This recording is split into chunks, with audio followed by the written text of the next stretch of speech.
Hello, hello, hello. Guess what I finally beat the clock doing? Oh. I put down my phone just as the music was coming to an end. I'm like, I have not. So, we're gonna wait. Get to it, Cody. So we're gonna wait a little bit to see who all joins us tonight. I don't know. It says there's 3 people watching. One of them's probably Fox. So, ooh, Fox. Oh, one of them is also me. I'm pretty sure. I gotta put my pop-up chat up. But yeah, the Let's Talks don't normally get as many people, but it's fine because we still have a good time. Oh, bye. What was that? What? One of my children was just yelled very deeply, like, "Shah!" Oh, I love that was Cody. Hello, hello. No. If you notice, my face also went like. I was like, what did Cody say? Hello, Raphael. Out the corner of our eye, you look like Cody. It'd be what it be. No, I don't know. I don't know. My brain's like, the Inhuman Screech. That was Cody. Moving on. Because I yell all the time. What the heck is going on with your kidney? I don't know. Was I the only one that didn't? They're watching so. Notice, wasn't okay. You're okay, CV. You spend so much time in calls with me. You have reached my level of tuning them out. I deal with children at least 5 times a week. I just tune them all out. I'm just like, I'm a camp counselor now. Oh, so you're tuning out all 9 a.m. to 3 p.m. It's children, 11 through 14, screaming. My brain's hey, you will leave if you start that. They're not angry. They're just playing around. Enthusiastic. No, my pop-up. I got the chat pop-up, and then I was exiting the YouTube thing, and I guess the chat hadn't fully loaded because it just exited both of them. And I'm like, excuse you. Excuse you, sir. Nobody told you to do that. Hello, hello. I'm feeling so sneaky at camp because all the kids are trying to find my YouTube channel. They're like, we can just look up your name because they know how to spell my last name. Or they know my last name and my first name. And I'm like, I write under a pen name. Spoiler, that pen name's just my initials, but it's they don't know. The tiniest little barrier against them just looking me up. They don't know your middle name. It's fine. It's cool. And then the impression that my pen name's probably completely different than my actual name. So they're probably trying to guess like acronyms or like, ooh, what is she like? Mm-hmm. Ah, there we go. I have got the pop-up chat on the other computer. But whatever. Hello. That's fine. I can't ever spell because I'm dyslexic. I just can't spell because the public school system failed me. You can read the dictionary, Cody. I believe in you. I can read it. I can't spell nothing. I can do a lot of things. Doesn't mean I want to. Exactly. When I was in middle school, I actually used to read the thesaurus for fun. And then I would use what my friends called really big words or like $5 words. And what my favorite phrase was, I'll contemplate that. Until, oh my gosh. But my like best friend, she like hated the word because it was hard for her to understand. And then I just got tired of adults and other people being like, what's contemplate? So I just started saying, I'll think about it, Dish.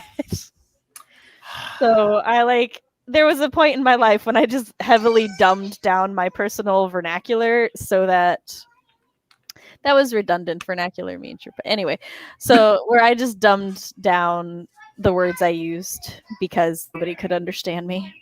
And then I turned 20 and I was like, fuck that. I say what I want. Children, go upstairs. I do the same thing. Turn off the TV and go upstairs.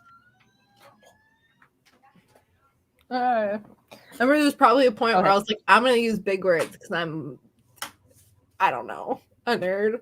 A nerd! Because I'm 7 and I want people to know I read books. I mean, I read literature. I didn't read, but I still use words like boondoggling and hooligans and shenanigans all the time. And everyone's like, what? What are you saying? I'm like, never mind. Sorry. The rapscallions, and they're like, what? That's worse. That's so good.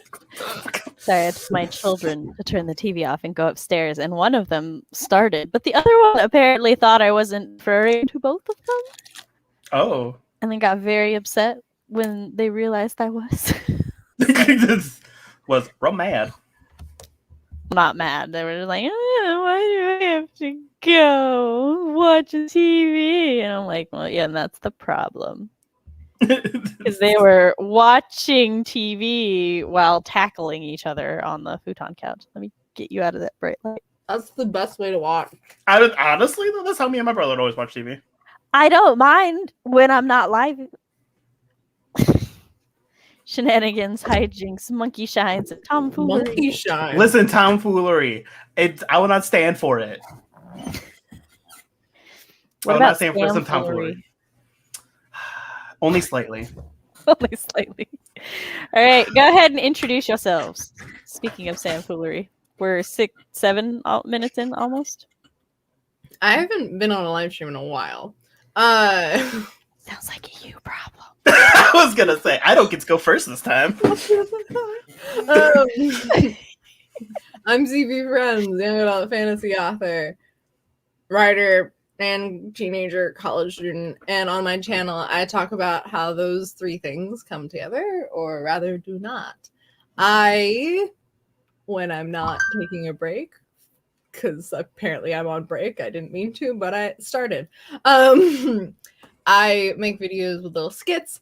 I give semi-reliable writing advice, and I attempt to do productive sprints. Yeah. Links below. Links below. Hello. Hi. Hello, my name is Cody. I am a gay creator who likes to make gay shit because straight people have had it too good for too long. That was my roommate's on. Don't worry about that. It's fine. You saw nothing. Currently working on my debut novel, which is a paranormal romance. What happens when werewolf hunters raise a werewolf and they find out his secrets? And I am a Sailor Scout, as you can tell from my name here. All the links are down below. I was waiting for someone to notice, but it was just There were children, okay? I was just But yeah, hello, hi, that's me, and I love Sailor Moon. I'll introduce myself in a moment. I'm up to tomfoolery. The tomfoolery. Samantha, Nasset. I'm here on her channel. Things writer moves and writer parent things. When my guest can do my intro better than her own. She also has a Coffee Ko-Fi. Needs to stop. Turning on the fucking lights. To be fair, all of my guests can do my intro. Mm-hmm. Every time, even if I'm not on stream, every time I hear it, I'm just like, okay. Every time. So, I was about to say, I'm writing mom Samantha L. Nasset. This is my channel where I talk about writer things, parent things, and writer parent things. On Mondays, I host live streams where we either host writing sprints. Sorry, I have brain fog today. So where we host writing sprints where we productive, or ones like this today where we talk about whatever I want to talk about. CB and Cody have been joining me for Let's Talks About Sailor Moon because Cody and I are longtime fans and CB is new to the fandom. We've discussed seasons 1 and 2, which you can find on my channel. I'll be making a Let's Talk Sailor Moon playlist probably tonight, soon. Yes. So that'll be easy to follow along. And then I will link it down below when I make that. I also post videos weekly where I talk about all the aforementioned things I just said. I have a newsletter where you can keep up to date with all things Sam, linked down below. You can also stalk me on all my social media. And if you like the channel, you'll like everything that we do here. You can, as everyone is trying to steal CV's line, you can you can support at my Ko-fi, linked down below. Give Sam money. Give Sam money. It's my line, Cody. It's getting more aggressive. Listen, it may be your line, but I swindled it. Jamie, Candy, I see you. Blame Matt. I stole it from Matt. In all honesty, though, it speaks that your catchphrase about giving me money is now. I lied. Oh my Matt does it when I'm not there, and I'm okay with that. As my fellow apprentice immortal, I'm okay with that until he's not, because I'll eliminate him.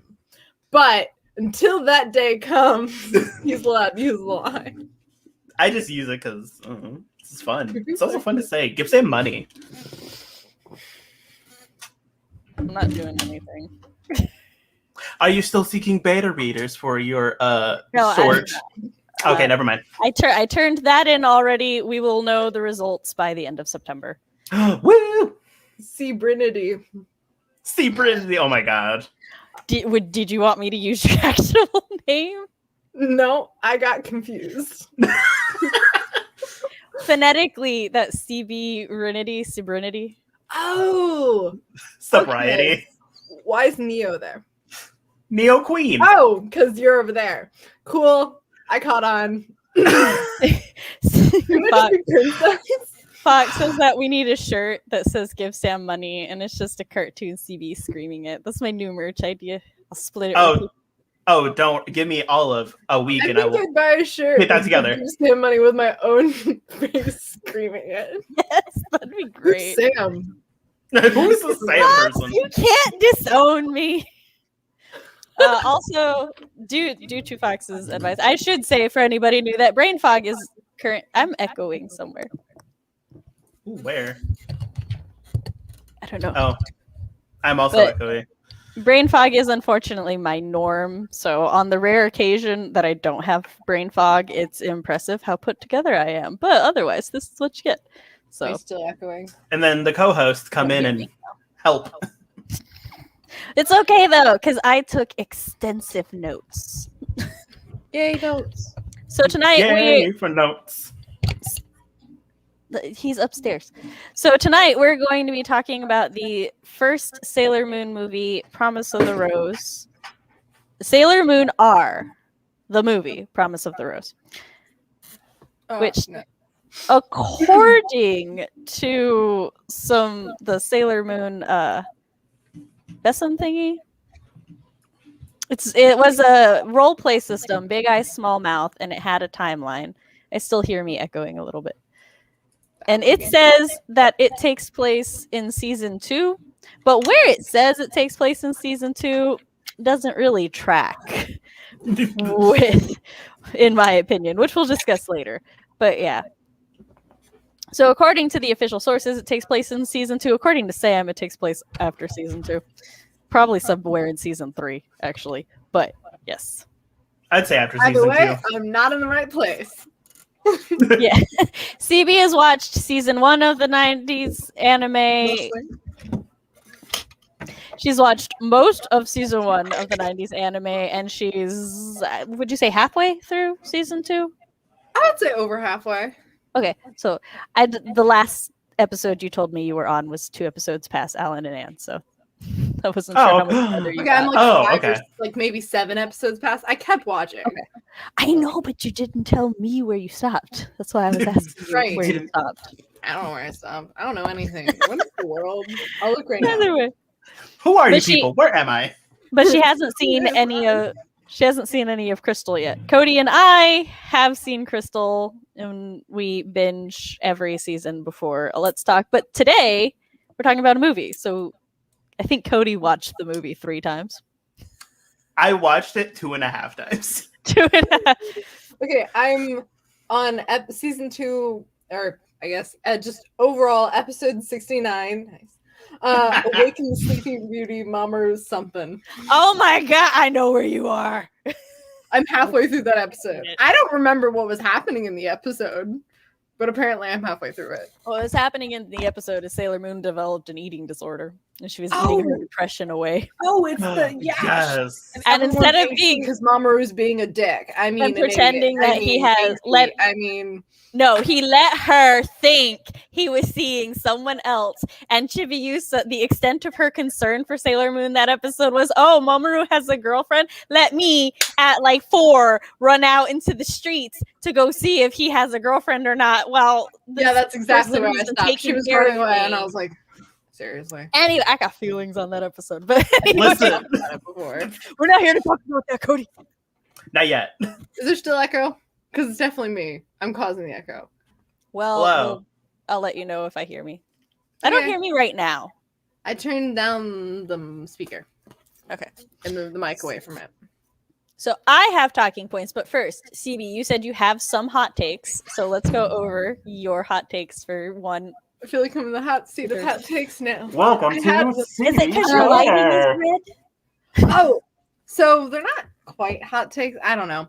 One thing I want to say about the Alan on thing, where they're like, yes, they're in love now. They're gonna be together for a long time. You know, after she dies for him like 3 seconds after it's saying that it's stupid that Mamoru almost died for Usagi. And then they're like, they're gonna be happy now. I was like, they're hypocrites. weren't they literally fighting each other over their like feelings for the two of you like 10 minutes ago?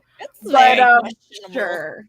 Also, that tree has terrible planning skills. Taffy, when we were watching it, Taffy was like, this tree needs to go to school for parenting because this is not how you parent. That's not how you communicate. Like, so in the 90s dub, which they're one of the I guess hot takes, or just one of the things that I disagree with fandom on is a lot of people are like the new dub is superior or stuff because elitism and other things. But there is a lot of nuance in the 90s dub that they no longer carry over or they just took out. And one of the things is the Doom tree in the old one. I forgot what's it called in the new one. Because the Makai tree. Yeah. So the Makai tree / the Doom tree in the original 90s one was just dying because Alan and Anne didn't know how to express love, and the others had hated each other and caused so much strife that the tree had just weakened beyond the capability to do more than keep Alan and Anne alive. So that's why she couldn't. In the new one, the tree's just like, I wanted you two to stop like fighting and shit, so I stopped talking. And I'm like, yeah, that's not how this works. I was like, that's not how you solve your problems. Plus, if you wanted them to love each other, why'd you stab one of them? Yeah, that's the other thing. At least like, it's great just like, you brought her back. You could have stopped like right before you stabbed her, though. And the other thing was part of the reason the tree was violent in the original was just that they were like, they were just so sick and dying, and they were like, you know what, might as well just not. But then like Sailor Moon yells like stop, and the tree, she's like, don't kill them, and the tree's like, oh well, you think so, Sailor Moon? And she's like, the thing talks. The thing speaks. What? Yeah, it was wild. Also, I'm seriously judging for them. They weren't like quite villains because I just kind of felt bad for. I kind of felt bad in the fact that I was like, "Oh, you stupid child!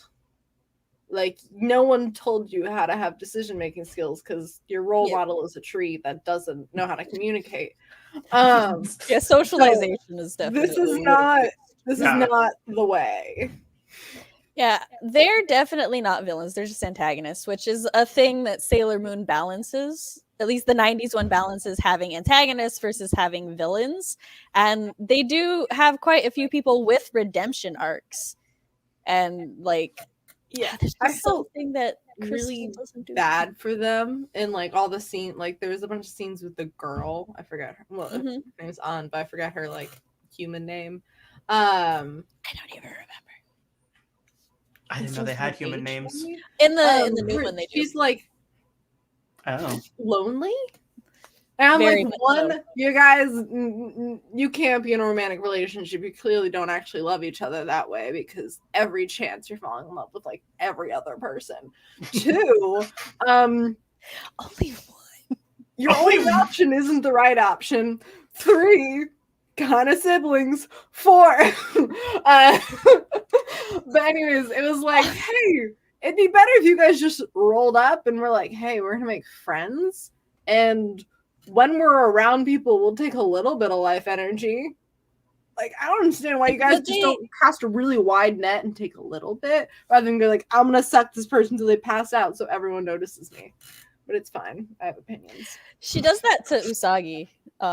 She takes a little bit when they were studying together. Yeah. And Usagi's like a super battery, apparently. She's got primo energy. She's got that she's got that moon juice. It's because love is the most powerful energy. And so that's why. And Sailor Moon's just like as bitchy as she can be sometimes. Apparently, she's just pure love. The tree was like scrumptious. I will say, Scrumptious. Usagi, my favorite flavor.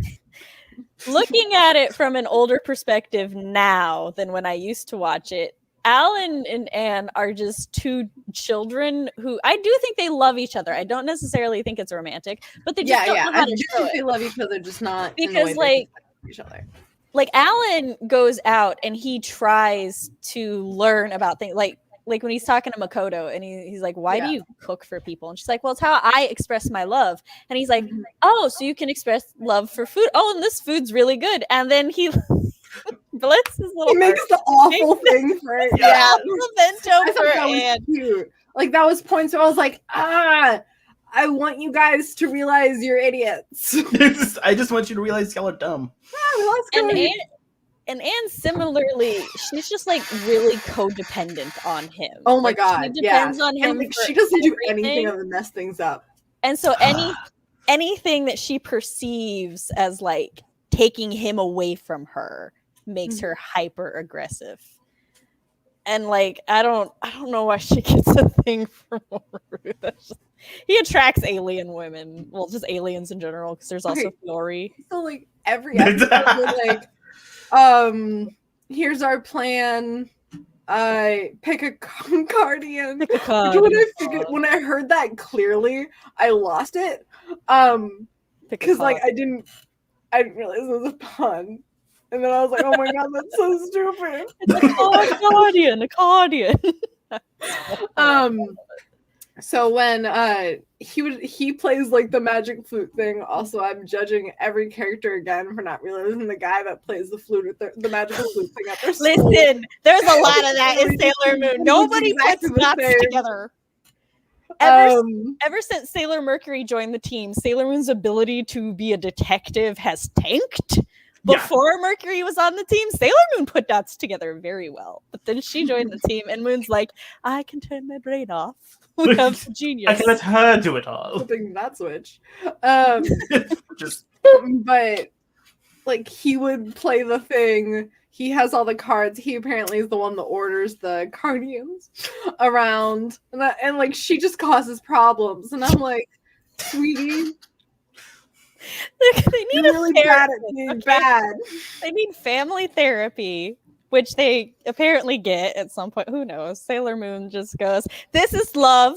You die for your lover. And her friends are like, yeah, that's right. And I'm like, why are y'all other ways? Why are you like this? Go back to what Jupiter said about like lunch. Make each other lunch. Stop dying. Make each other food. Yeah. Okay. Did you have any others? That's about it that I can think of. All right. I have the Chibiusa pointing the gun. I just see Asagi saved on my phone. Like that picture.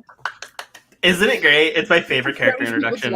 I was like, look at this. What's your reaction? 4-year-old. What is going on? And I'm like, I have no idea. 4-year-old falls out of the sky, kisses my man, threatens to shoot me in the head, and then I'm the bad guy for not liking them. Let's say it. Chibiusa isn't as annoying as I thought she was going to be. Just wait. Just wait. I will say You're so encouraging. some of my favorite scenes are like the first scenes where you meet her, and just like the bathtub scene where Usagi's just chilling. Oh my and god, you see those are bubbles, hilarious. and then she just Oh, go ahead. and then she just pops out, and it's just like great.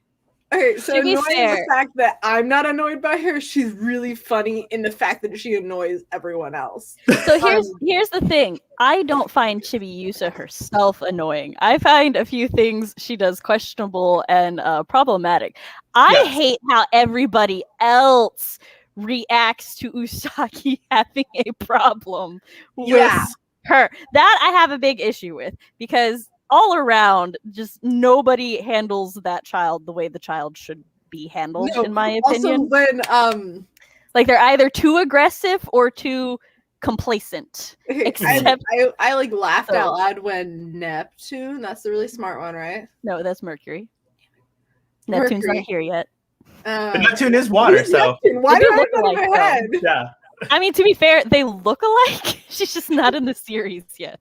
Where'd They that look come like- from? and they're both You know, water, I was thinking so blue probably because Yeah. blue and then it makes sense. Okay, Ocean green. Mercury apparently. How when she was going to like plan on going to Germany, she was hanging out with Chibusa and she was like, "Oh, you can stay here with my mom in my room." And I'm like, one, she's a toddler.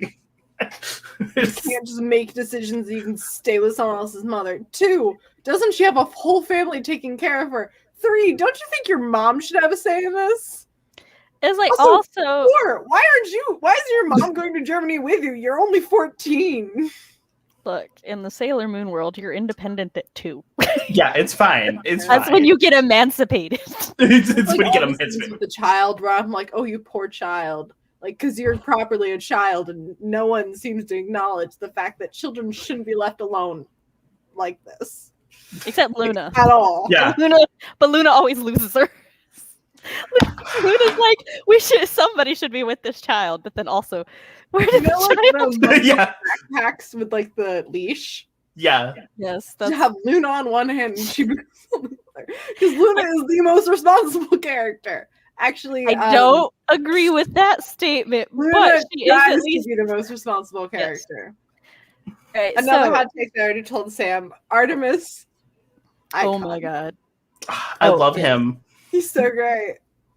Artemis is He's the best MVP. kisses, but also Like, the scenes worst. the like cutaway where like Usagi's over there getting a power up through feelings and like cut back and Artemis is like half beaten to death, still trying to fight to protect people. I'm like, you poor kid.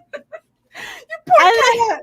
And then in the next like scene or the next episode, they're like, Artemis, you're so stupid. And I'm like, y'all I are know. stupid. Leave him alone. Listen, the Artemis hate, I don't understand. All of you. I think it's just because anime in the 90s and early 2000s had to have that one character that everybody bullied for no logical reason. I think a lot of animes now still do it. I just Yeah. don't remember for sure. So, Mhm. but it's like You're the literally, bullies that bully them, aka Minetto. yeah. That one's different. That's justified.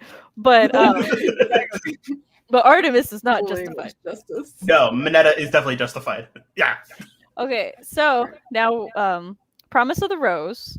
So the general plot of Promise of the Rose is that we get a peek into Mamoru's past, and like it starts out they all go to a botanical garden together. Like Earth Mamoru, like the previous Yeah, 17 yeah, years. When he was like 7 or 8. Like Oh, car accident. child. Mamoru. Yeah. So he got into a car accident and he was hospitalized. And while he was hospitalized, he found an alien boy in the rain, somehow snuck him into his hospital room without any nurses or doctors noticing. And then they became the best friend of friends. That's cute. The best of friends. But anyway.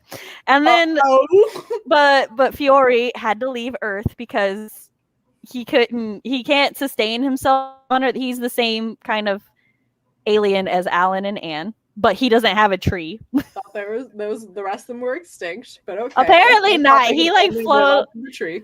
They don't explain that he doesn't have any memory. What I think probably happened is during the chaos and stuff, like his parents shot him into space. A la hoping that Superman he style. would be fine. Yeah, Yeah, just Superman.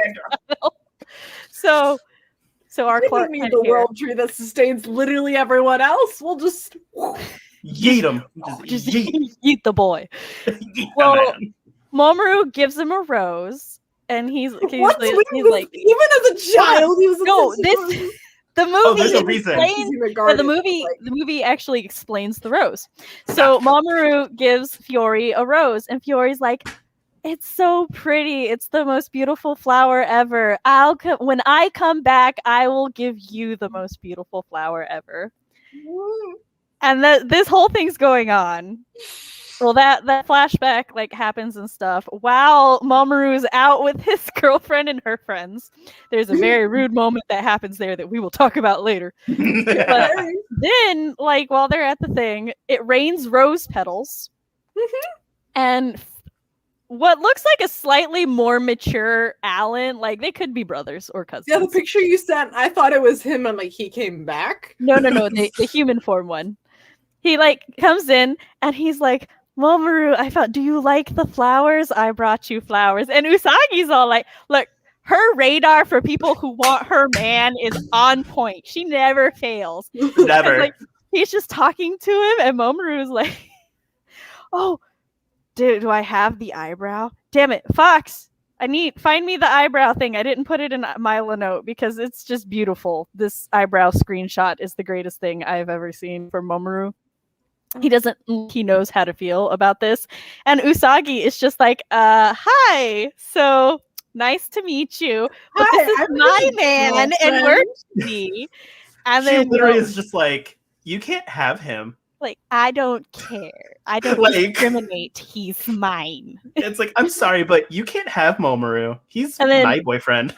And then Fiore, like, fucking super, like, I call it a pressure attack. I don't know exactly what it is. It's just there's light and there's flashing and people fly.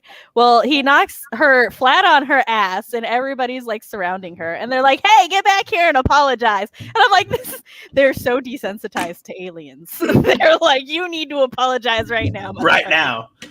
But then he how'd you attack us? Why'd you attack us? Are you going to attack us again? Who are you? What are your powers? Like, where are you from? Like this rude motherfucker. But so he leaves, and then we go to the scouts at Ray's temple, as always. And the cats are like on this old ass computer. Oh my god, it's so old computer. And yet it reminded me of my childhood. But the same. You mean like old asses in from the 90s or like earlier? All right. This is probably from the no. I definitely owned a computer like this, so it was like. Okay. I also owned a computer like this. It was a box thing. You'll see it when you watch the movie. But so then Artemis is all like, "There's an asteroid or comet. I forgot what they call it, coming toward the Earth. It's like vaguely seed shaped. It's like super big but hollow." And Luna's like, "Yes, it's like coming at us too. So this is concerning." And the other scouts are like, "Huh. Should we do something about this?" Like, probably. And they're like, what about that weird dude? Do you think he's connected to it? And then we hear Sailor Moon just under the table, and she's all like, but Mamoru is mine. But like, did I overreact? But like, that guy was really weird. Just sitting there questioning if that man was really hitting on her, man. And then she like jumps up and she's like, I don't care, he's mine. Yeah. And we get in both the old version and the new one, a discussion about Mamoru's sexuality. Like, Amy, my favorite quote, so in the original dub, Amy's like, she basically implies maybe Mamoru was into guys at some point. But in the new one, she's just like, he's popular. He's probably popular with a lot of guys. Which I'm like, Amy, are you saying he bi, he a hoe, or you just know the gays type in your area? I need to know. And then Ray's like, Ami, what are you implying here? Ray's asking the important questions. Yeah, right? Yeah. It's phenomenal. But and then it continues. At some point, we hear Minako in the background going, "Oh, like there's somebody of that, or there's two guys of that persuasion at my school." And everyone's like, what? Like, really? You've got gays in your school? Yeah, Yeah, it's real funny. And during all of this, Usagi has like zoned out because she's remembering a time when she was like at Mamoru's apartment and they're talking about his past and stuff and how he's an orphan and he's been an orphan and he doesn't have anybody. And she's like, it's okay because I'm your family now. And it's hella cute. Also, cute. I'm pretty sure it's never like confirmed, but I'm pretty sure you're right. They both give off chaotic bi energy. Mamoru definitely. This Yes. movie definitely. There is he and Fiori, like they say friend a lot, but I'm like, are you sure? Friend. Yeah. We use friends with quotes around here. Then they like the next day they go out and everything. Oh, we see like this glowing seed and it like plants and then a flower comes out and it's like, oh, that's not troubling. So they go to school the next day. I'm horrible at synopsises. I'm just telling you the whole movie. It's fine. I'm enjoying it. This is why I'm here. We'll just talk about things later. I didn't even need to watch the latter half of season 2 because I was like, I know what happens this scene. I know what happens next scene. You're right about to say this particular line in this particular way, and this is Sam's opinion on it. And this is Sam's opinion on it. That's great. So then we get there, and a bunch of people are just knocked the fuck out, and the scouts are like, this is not okay. And then they run off to go investigate, leaving the toddler by herself. Oh my god. Usagi, and she just screams, you guys are mean. She does. They leave her. Y'all are mean. I'm like, they's irresponsible. They left the toddler? They left the toddler. They left the toddler. But then they see there, and we see vines climbing over everybody, and then like the zombie attacks and stuff. Of course. What the plant becomes like gains these spider tentacle things and these evil teeth and starts chasing after people. Well, it's going after Chibiusa, who's caught up to them by now, and Usagi yeets with her through a window.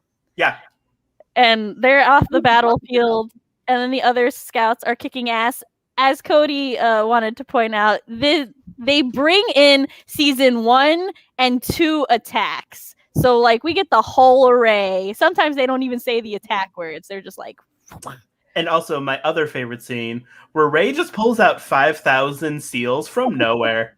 Just nowhere. She yeets in the air. She's got one, and she does her chant, and then suddenly there's 70. It was so wild. I even texted Sam, I'm like, where does she hide them all? Her pocket, damn it. Like cough straps, like some people hide cash, like put cash. Yeah, Palace. Ready to exercise everyone. Ray, why did your pocket so big? Usagi joins the fight, and then they do all the things. And this point, the top of the flower has become a woman. Yep, a woman whose arms can turn into vine things, and.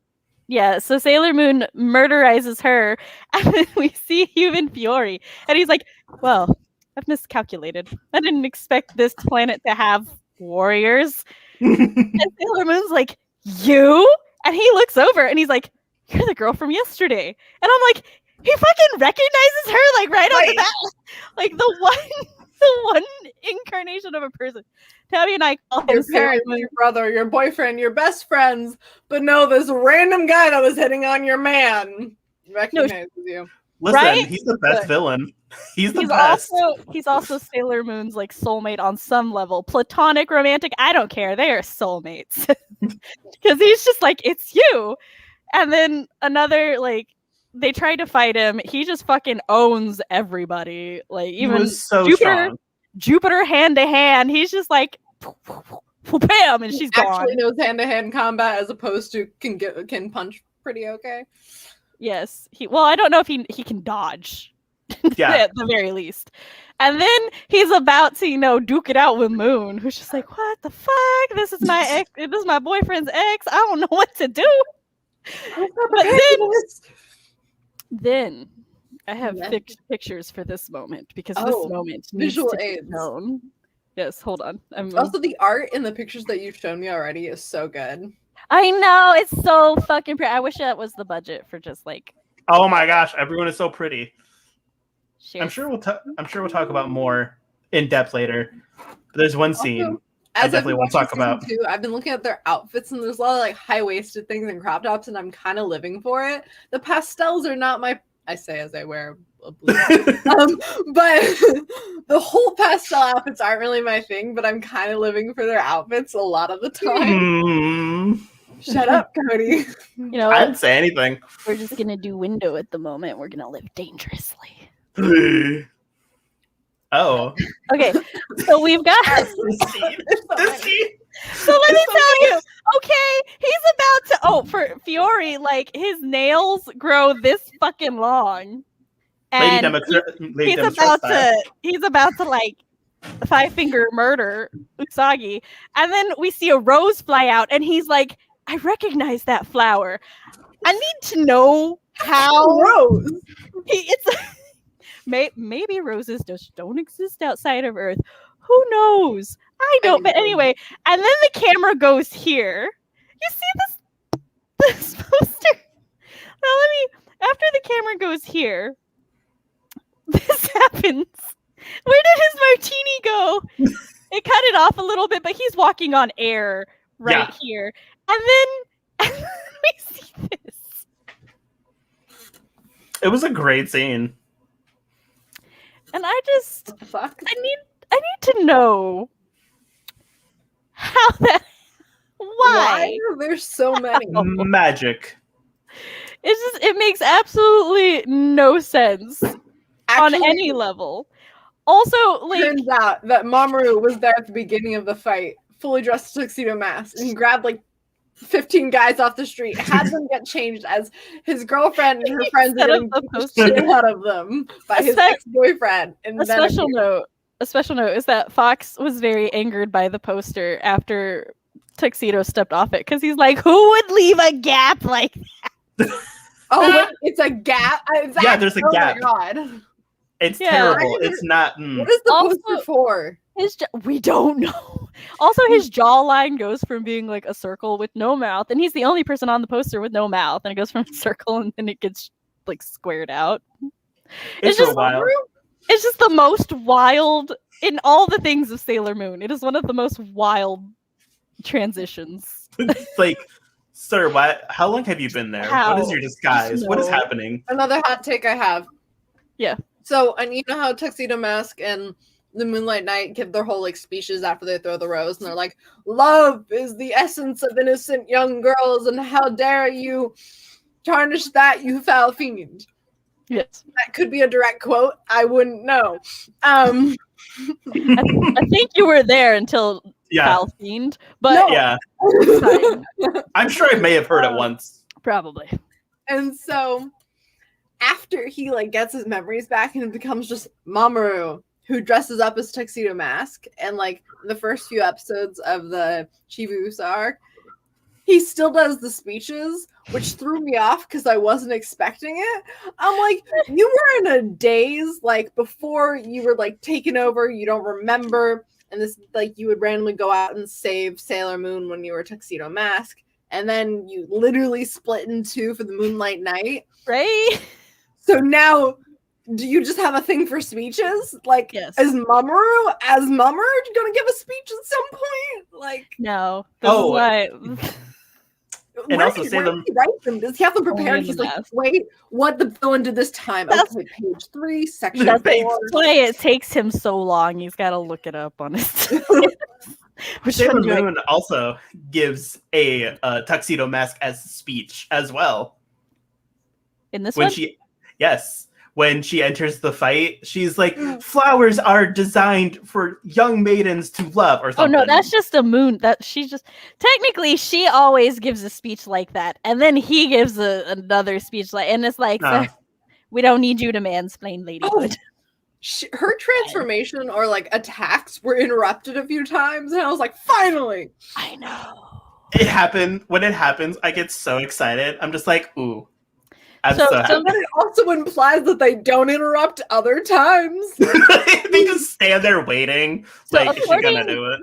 According to Bessem, which is the tabletop role-playing system that Sailor Moon was in, there's a magic on their attacks that actually freezes their opponent in time, but like strong opponents can overcome it, or if somebody interrupts their attack, it doesn't work.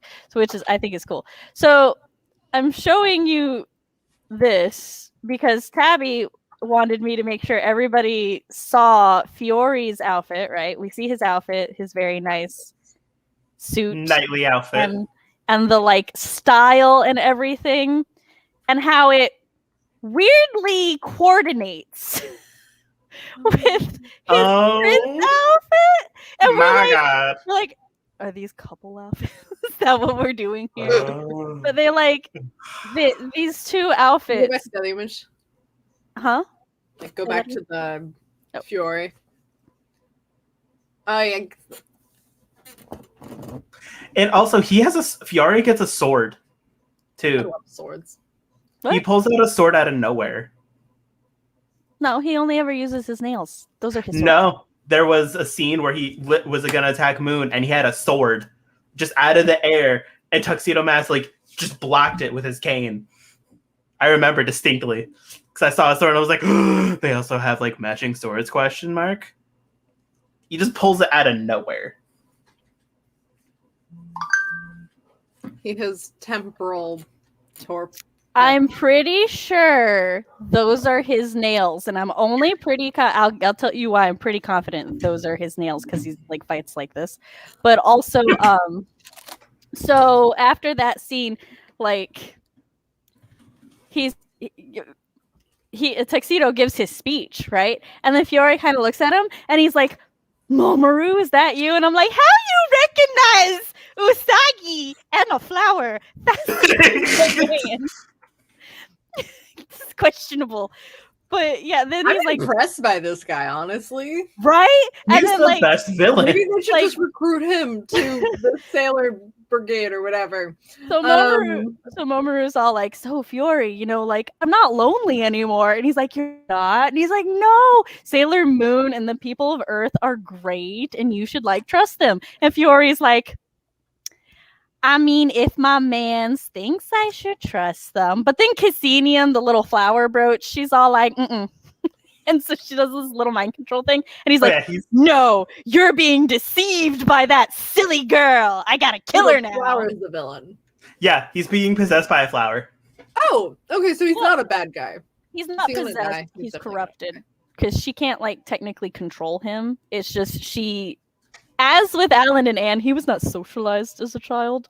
And so basically Cassinian, like, gets in his head, and she whispers lies to him. So he's like, "Oh, that girl, she doesn't really care about Mamoru. She's just lying to him, just deceiving him." And Fiore's all like, "How the fuck dare this wench deceive my mans?" Yeah, literally, it's wild. He goes to kill her, and she's just like, "I don't know what to do in this situation." And I'm angry because I'm like, "Moon, you have dodged better than this in the past. What the fuck is up with you?" But still, it ends up that Mamoru gets pierced through the torso by Fiore's 5 nails. Because he was aiming for Moon, and Tuxedo Mask was right there. No. And she's upset by this, and Fiore's like, "My mans, why would you do that?" Literally. And then he uses magic, and he's like 2 arcs ago. If you jump in front of someone, it means you love them. He didn't. He missed that CBS episode. So, but he like kidnaps Mamoru, and she's like, "Give him back," and he's like, "No." And literally, he just leaves, and then he just disappears. And Usagi's sitting here. Her PTSD is triggered. She's going back to the fight with Queen Beryl. She's just like she's like, "Oh my god, no." This and like, poor girl. And to be clear, I'm not making jokes about PTSD. I firmly believe Sailor Moon has it, and it was genuinely because of the way she acts, which is one of the things I really appreciate about the movie. The way she reacts to this, it definitely calls back to how she reacted with the battle with Beryl. And like they're all talking about a game plan and everything about how they're gonna go save him, and she's like, "No, we're not going. I can't lose anybody else." Which I'm all like, I appreciate she is more willing to lose her man than her friends. Just like every time. She's like, "Momo, let him die. Ray, fuck no." Amy? No. I mean, No. like, that setup is eerily similar to the barrel setup. So yeah. And then Right? She's like, we've been here before. Which I love Ray's reaction, because Ray's reaction is she just looks at her with concern and she's like, oh, Usagi, like she knows, which Tabby goes, yeah, because she was the last one standing. And I'm like, oh my God, Ray was the one that went through it with her. Like, other than Usagi, Ray witnessed everyone else die too. So I was like, she do know. But then like Chibi Yuso pulls out this fake gun and shoots Usagi in the head with this little like cheery thing. And she's like, Sailor Scouts don't cry. And I'm like, bitch, you're 4? Right. You ain't Also, been you through tried these to- battles. Don't you cry like every episode? She's not a Sailor Scout, CB. Not yet, anyway. Okay, everyone But- cries like every episode. But then the others are all like, this is one of the aggravating things, because they don't, instead of being reasonable, they're just like, yeah, Chibiusa is right. We're, Sailor Senshi and we're fighters. And we get up and I'm like, none of you lived through all of you dying except for her and Ray. Y'all don't get to talk. Yeah. You were too Although busy being dead to be traumatized, so I'm not gonna hear it. Right? Like, no. Y'all didn't have to put up with that shit. But, but they do decide to go. Oh, Cody's right. There's a sword. Fox went and found it for you. Literally, I was on the hunt. Thank you, Fox. So that's my bad. It says the sword is just there and then gone. It literally just shows up, smacks, and then is gone and never seen again. So I don't blame you. I was taking notes, so I probably just didn't see it. Yeah, But- I can't even blame you because it shows up for all of what the fluff. The internet says I'm not allowed to be wrong when it comes to Sailor Moon. Apparently, It would just rather yeet you. No, Cody, come back. I was kidding. It's okay. I admitted my fault. I'll continue telling you about the movie because it's okay. So yeah, we're taken back to another like flashback with Mamoru and Fiori and all of that, and he like wakes up in this healing floaty crystal thing filled with fluid, and Fiori's like, because he's dreaming about being alone. And Fiori, first we see him as kid in his like human form, and then a kid in his blue suit, and then an adult in his blue suit, and then an adult in his white suit. And as like every step of the transition, he's all like, don't worry, Mamoru, you won't be alone anymore because you have me. And Mamoru's all like, Fiori, hi. And Fiori's like, did you forget me? And Momo's like, no, I just thought you were a figment of my childhood loneliness. And I'm all like, that's so sad that came out of his mouth. But also bear in mind, the scene that we see just before this is literally Fiori waking up and seeing Mamoru, and they're both in like the bed, and it pans out to them just like under the covers. Yeah, well, Fiori, it's real cute. Can I get screenshots of this? Cody, we'll find them. I'm going on a hunt. Fox. So Fox. So like Fiori. I need the pillow talk. So Fiori tells Mamoru that from the moment he woke up and like saw him, he knew that Mamoru's loneliness had pulled him to the planet so that they would never be lonely anymore. But like he had to leave because Earth couldn't sustain him. And I'm like, friends, the movie tries to tell me. He's too fucking cute. But then like Mamoru's like, yo, so I got Sailor Moon now, and you should trust her. And I'm like, I appreciate the fact that he's like, our relationship is the same as my relationship with my girlfriend. He's like, so we're friends though. And I'm like, Fiori just got friend zoned so hard now. Poor baby. They could be a throuple. But anyway, so listen, I agree. But Fiori's all like, and this is like the first time we see Cassinian like smoking an image around him. And he's like, no, Sailor Moon is a liar and a deceiver and Earth sucks and I'm just going to kill everyone on the planet and then you and I can live there peacefully. That's like his plan. So he like wants to create problems. Yeah, just create a barren wasteland so that he and Mamoru can live together happily because everybody else sucks. Which I'm Forever like, and ever and ever. I'm like, I know several introverts that would be into that with their significant other. But so then the scouts, they like get there and the like seed thing opens up and it's just this field carpeted in pink flowers. And there's like a lady that looks kind of like a wasp that they kill when they land on the planet. And they teleport to this. Oh yeah, they use Sailor Teleport to go into space to go to Sailor the Teleport? little asteroid. It's a thing that they can do. They Yeah. can like fuse their powers together and teleport and fly through space when they want. They're going on a trip Okay. in their favorite teleport. They do it every movie, I believe. Yeah, because they always have to fight in space. They did it to get to Beryl. Do you remember? Teleport to the D point. Yeah, that. So, yeah, they get there, and then Fiori's all like, "Huh, I didn't expect you to care enough to come here. That's weird." And they're like, "Give him back." Or when they get there, sorry, going back a bit, Mercury uses her scanner, and she's like, "Momo's over there." And they're like, "Oh, but it could be a trap," because again, this is very Beryl-ish. Yes, I love. It's right. I sent you one half. I have to find the other half. So then they're like, maybe Momo's being used as a trap. And Fiori just pops out of nowhere and he's like, I would never use Mamoru as a trap. I'm not like, he's like so offended that they dare imply he would use Mamoru as bait. And then he's like, I didn't think you'd care enough to come up here.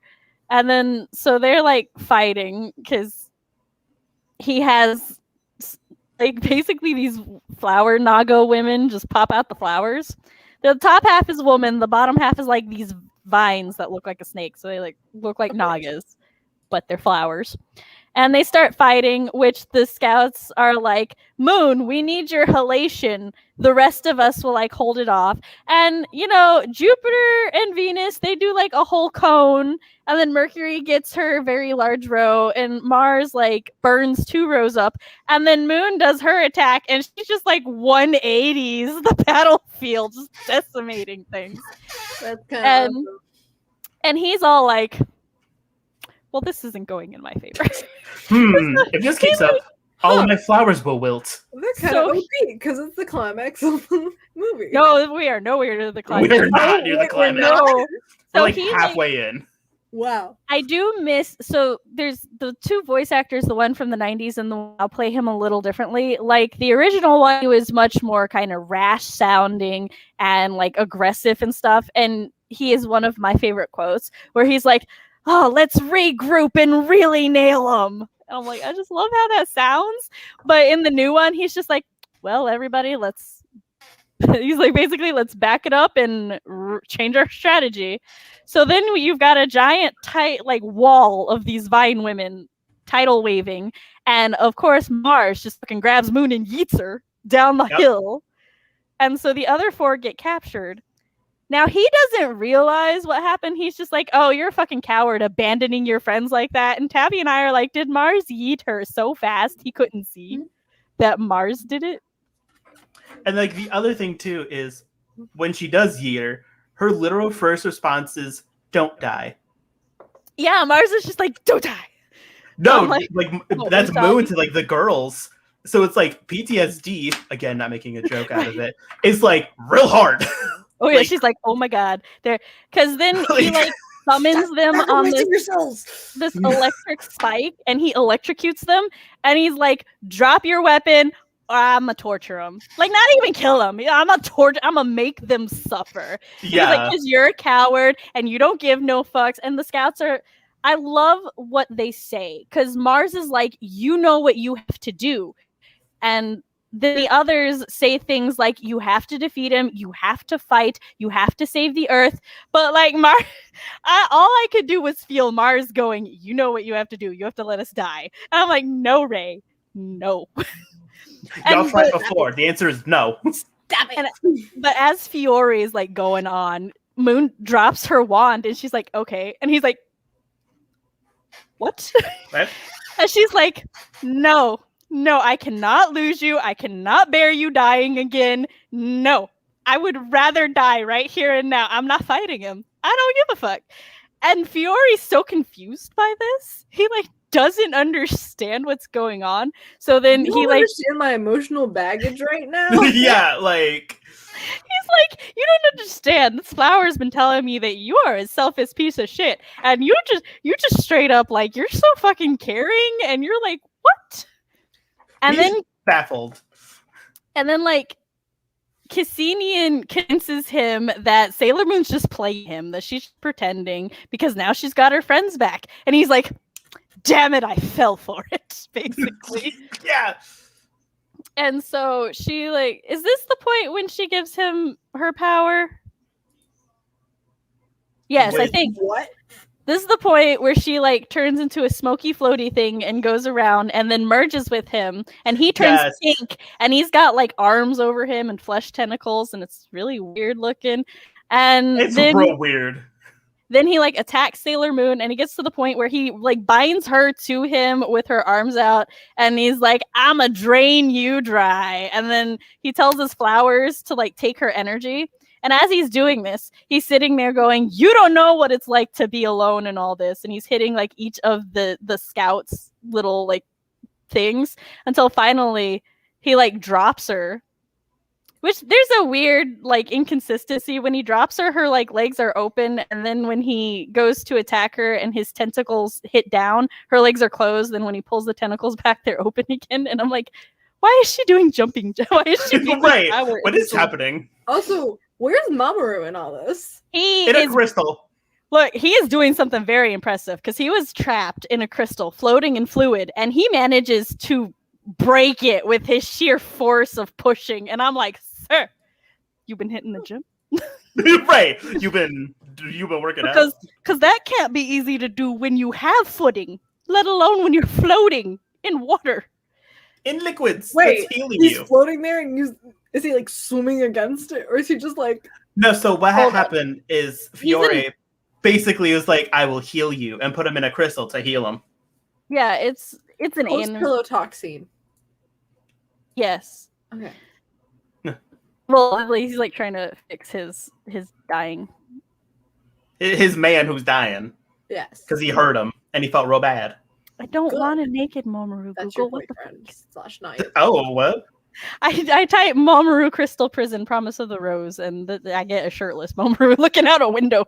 That wasn't what I needed. Not gonna lie, I currently have the movie up because I'm trying to find the scene to get a Okay. screenshot of it. Well, then get the Crystal Prison. Okay.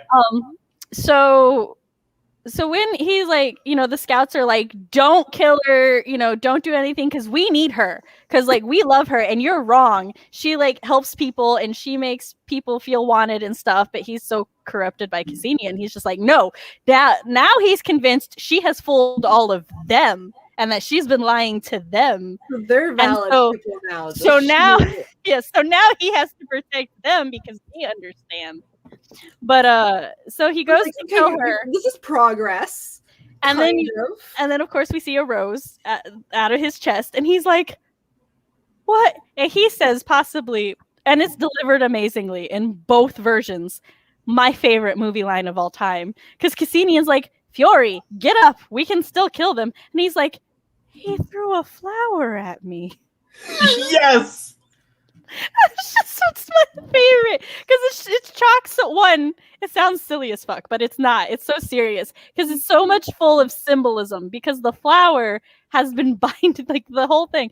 So then his pink, it just cracks, and he's back to his like normal blue attire, and he lost the will to give Mamoru flowers, because all the flowers just disappear, and the scouts are like, oh good, we did it, we saved the earth.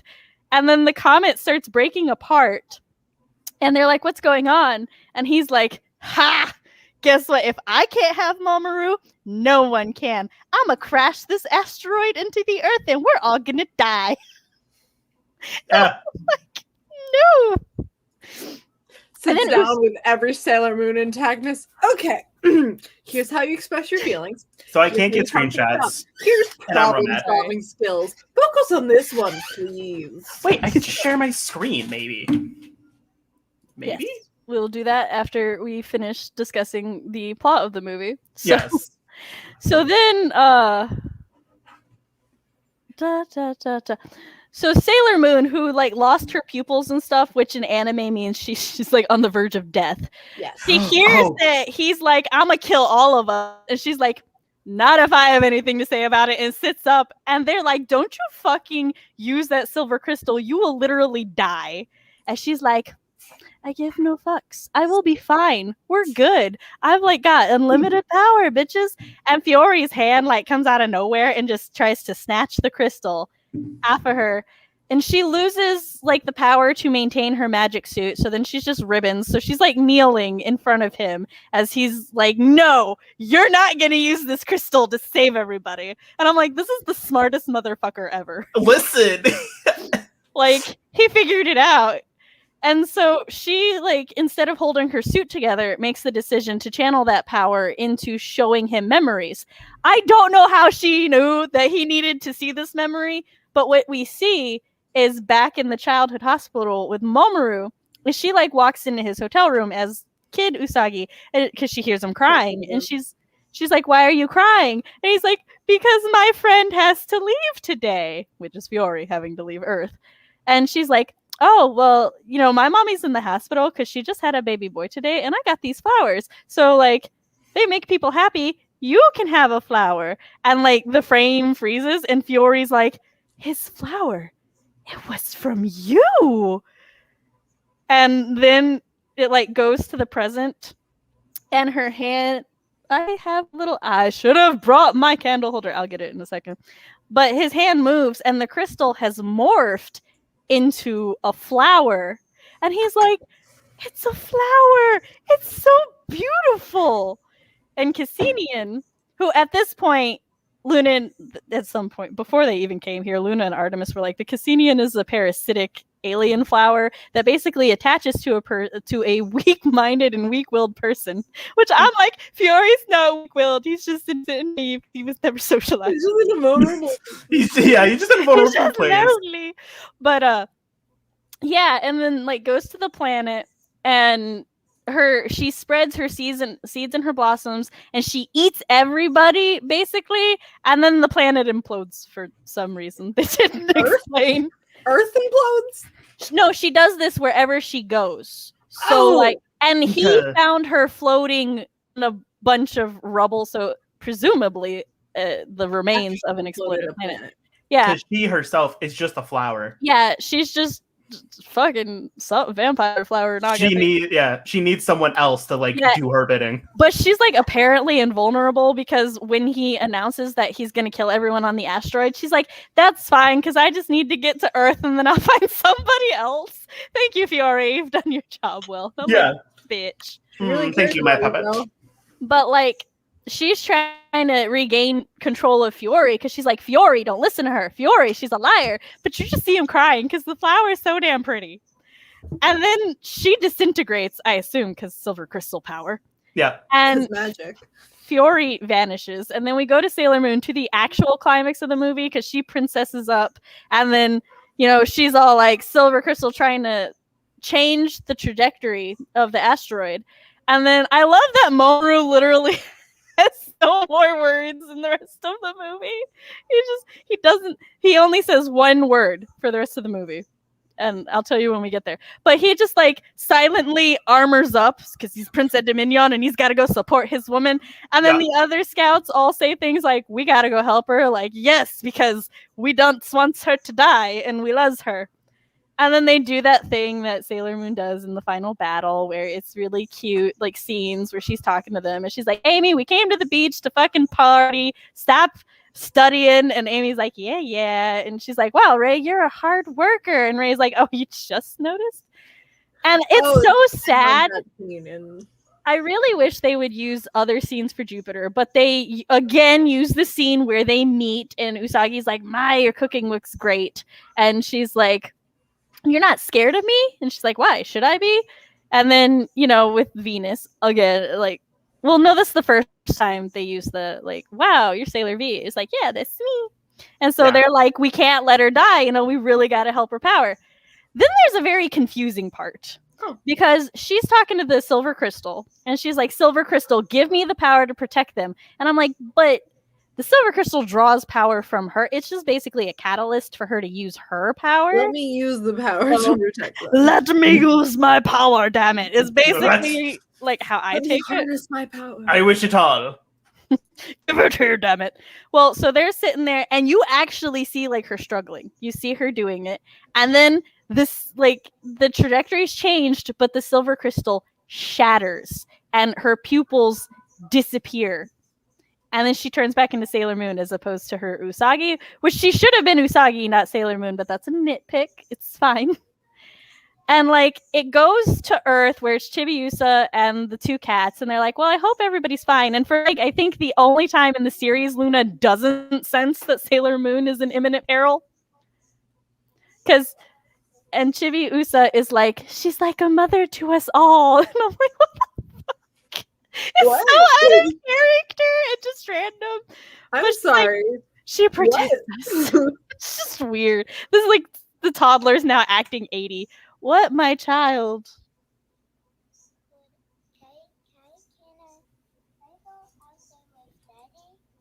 You have to ask Daddy if you can go outside with Daddy. Well, then go outside and ask Daddy if you can go outside with him. And make sure the dogs don't get out. But anyway. Chibiusa's 80. Yes. Yeah, And then now it goes 80. back. And when it goes back, we see Momoru's like pupils are gone. He is just in shock, holding Usagi's dead body. She is dead. This is like the first time, and I think the only time in all the series that she is dead. Like she ain't moving nothing. And Ray is frantic. She is shaking her. She is not okay. She's calling her a liar. She's like, "You said it would be fine. You said you'd be okay." The other scouts are sad. They're like devastated. They're like, "What's the point if she dies?" I'm like, "Y'all, I understand you're grieving, but you're a little too codependent." Yeah, I'm like, So fuck even. that And no, codependency you can't go children. outside with Daddy. Go play. Excuse me while I message her father. It's just so emotional. Yeah, I really like Ray. She's just really cool. Ray is great. I love them. Ray is ride or die. She But- is. She truly is. Then we see Fiore pop up. Like, it's weird. It's like this, the like scene fades away except for Mamoru holding Usagi. And Fiore is there, is like in some sort of dreamscape. And he's like, "Hey, so Mamoru," and Mamoru like snaps back to reality and he's like, "What?" He's like, But like the look on his face is just what. And Fiore's like, "You and Sailor Moon saved me." And he's like, "So I want to give you this flower." And then he turns back into a kid and he's holding this really pretty flower. And he's like, "This is my life flower. Give its nectar to Sailor Moon." And I'm like, all right, is he dying? Because he turns into a kid and he turns into a ball and he floats away. So it's like, am I witnessing him dying? Can we go to space to find him? Somebody, we need to raise him. We need to raise him now. we need to protect him. But we Make sure see he doesn't get traumatized this time. Come on, guys, we can do it. Probably not, but it'll be better than before. Mamoru kisses the flower and then it like fades away and he's kissing her and then she comes back to life and she's like, "See, everybody, I told you it would be fine." And everyone's just like, Mamoru says, "Yeah." Yeah, it was so hard. Yeah. And everyone's just crying. They're so happy and everything. And I'm like, okay, taking a step back from all the emotional stuff and everything. The other four scouts, what they just witnessed was Mamoru going like, and then Sailor Moon coming back to life. It's Yeah. like, Mamoru, keep those lips puckered next time we go into a boss battle and die. Because apparently you've got magic resurrection lips. He's got the magical kiss. Wait, do I not see the Mm-mm. flower or whatever? No. Only Mamoru saw it. Huh. So it's just like I understand. They're so happy that she's alive, but I'm just like, if They're like, like I'm gonna later. question it. you know, like a couple days later, I'd be like, wait a minute. What happened? What happened? What happened there? How did that How did she come back? What did you do? true love's kiss there? Do you kiss everybody and they come back? What? We need to know. We got questions. Because, like... It's like every single, like half the Sailor Moon village show up and they're like, I volunteer. It's for science. Science. For science. The subject, I'm dead and in love with Mamoru. Moral of the story, flowers. That's right. Give It your is. friends and family flowers. It's the moral. My cat eats flowers. It's really funny. Give them beautiful flowers that are not parasitic. Like Don't if tell- there's a plant in my house for more than like 3 seconds, Fireball will go up and try to eat it. So all of our plants have to make sure they're not poisonous to cats. Don't tell Fiore that. He'll never come Fiore over. comes after my cat. You're not worthy. So when Tabby and I are Fireball doesn't watching, eat hydrangeas. when Tabby and I are watching season 2, so we know this movie takes place after, but we kept making Fiore jokes. So, like, you know, Mamoru's all like, I can't be with you evermore. And it's just like, Fiore, how dare you treat our woman this way? How dare you make her cry? They're There's- with my heart. There's one scene I wanted to touch on. And to me, it's funny. Before we get into that, I'm Yes. calling bathroom break. I will be back. Okay. Oh. I'm really go to the bathroom. Oh. Turn off. I will be looking. Should we do a bathroom break? 'Cause I think I also have to do a bathroom break. You can go to the bathroom. I'll just entertain chat. How you doing? OT3. Chat, how you doing? How you doing? Okay, I'll be right back. See, I know in the manga, Moon and Uranus have a less platonic friendship. In the 90s anime, Uranus just kind of hits on her, but like Moon doesn't really reciprocate. But I know in the manga and in Crystal, she do kind of reciprocate a little bit. So I definitely think Moon is bi, and as of Promise of the Rose, definitely seems like Mamoru is as well. Though it's just like never confirmed. So it's hard to say that it is canon because I don't like projecting, but given the evidence, that is my headcanon. I have some talking points. I'm just waiting for my co-host to return from the bathroom. I don't know why. Yes. I'm looking at the talking points at the moment to see what we've already talked about.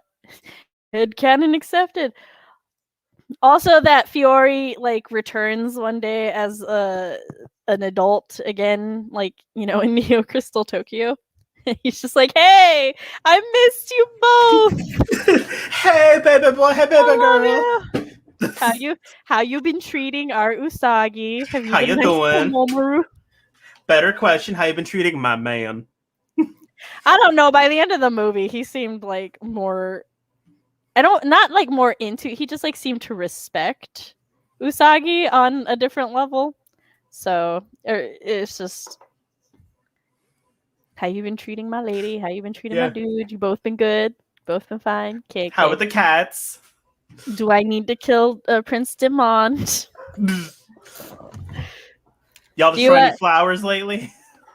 We started watching Demon Slayer, but I'm not too into it. I watched it before I watched any other anime. I love Demon I Slayer. remember a singular scene from it. I don't remember much. All right, so which talking point do we want to? Oh, so about Fiore probably being the best, and I mean best in multiple ways, like the most competent. Yes, he is. He's Some good of at the being bad. Some of the best motivations, and the only villain that, at least up to now, because I still have to finish my. When we get to season 5, I will look at my notes and see if I still feel this way. But Jadeite is the only one that could really give him a running for his money. Because Jadeite was competent. He was really good at marketing. He was. New scouts just kept appearing out of nowhere. And He got him fairly punished. Yes, especially since he like figured out their secret identities, and he's like, "Beryl, I know who they are now. I can just go to their houses and murder them." And Beryl's like, "Nah, you done fucked up. I don't give a shit." Bye. Fiore would have wrecked him on. It would have been like, "I'm sorry, did you tried to steal our woman? How dare you? You. But I recognized her because of her eyes. I didn't even need that bitch. I just saw her and was like, oh, that's the girl from yesterday. Before the bathroom break, a scene I wanted to touch on this, not on the talking points that I personally like. Yes.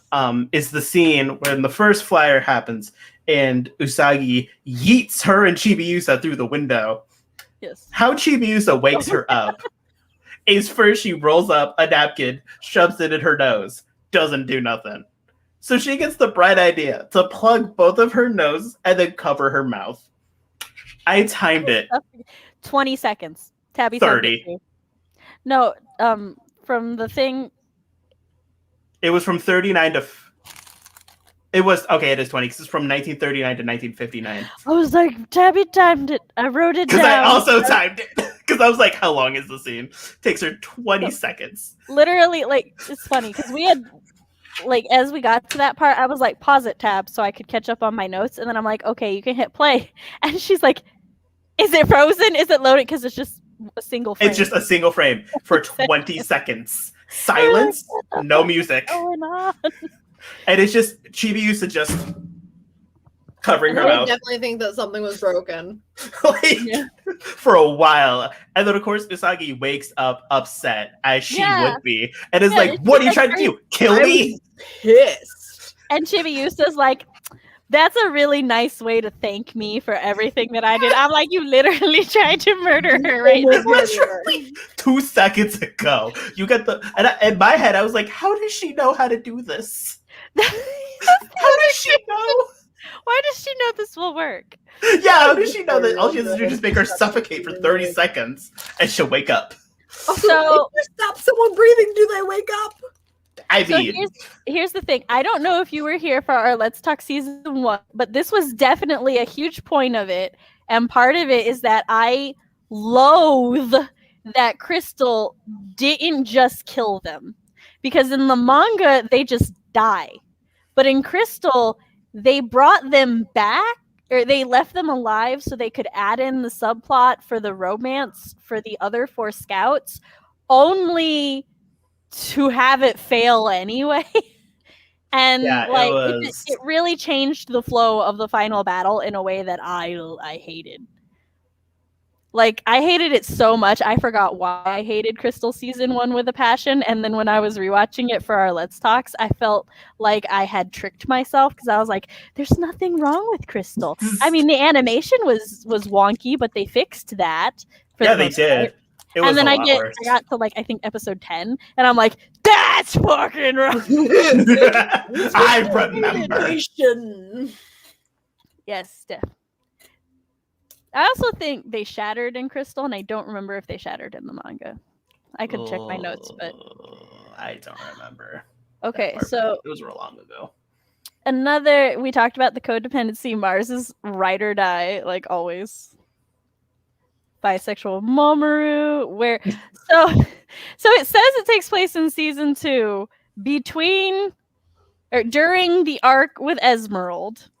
Right before the episode with, they used to be Chiron and Archeron, but now they're like, I cannot remember their new names. It's just something similar to that. But the only male monsters in the season. Tank and Tank 2. Pale Tank and Tan Tank. Yeah. And so yeah, it takes place between there. But my problem with that is the fashion is definitely more akin to stuff that they wear in season 3. And the Usagi's relationship with Chibiusa is more similar to how it is in season 3 than it is in season 2. Yeah. The only thing that kind of lines up is Chibiusa still weirdly obsessed with Mamoru. That reminds me of the scene I wanted to talk about at the I was gonna say, wait, is it the same scene that's in the very beginning? Like right after the flashback? That's real weird. Yeah, no, I know that they didn't come back, but I mean like the gems themselves. Because in Crystal, they like shatter to protect him, but I don't remember if they shatter in the manga because it doesn't make sense in Crystal that they come back later because they had been shattered. And Giuseppe now has a sword. Yeah, Oh, yeah. See, so in the manga they didn't shatter. So I saw you just casually grab it. I'm like, what is she doing? So that was another change that like I hated and then fucked up consistency for later things. Okay. All right, but so at the beginning of the movie, they're at this botanical garden and Usagi and Mamoru are looking at some forget-me-nots. It's really cute because she's like, in the language of love, they mean or in the language of flowers, they mean true love. And Mamoru is like, yeah. And he had like just had a flashback about Fiore, I think. Yeah, it was the. Yeah, I think because he was zoned out. And then which Tabby and I are like, every time you see flowers, do you flash back to when Fiore left? Do we need to talk? every time. Do we need to talk, Mamoru? Is this why you throw flowers? But, is this the true reason? We got to talk he's about like talking about love all the time, but truly he's talking about his love with Fiore. Thinking of Fiore, who he just thought was a figment of his childhood loneliness. But then, Usagi's going really great, but he looks over. Fiore was real. And Usagi's literally standing there like this, puckered up, eyes closed, full on expecting his. Which, first of all, I'm like, bitch, that is an awkward as fuck thing to do in general. But then Mamoru, he's acting all sus, right? Because he's like, oh, is there anybody over here?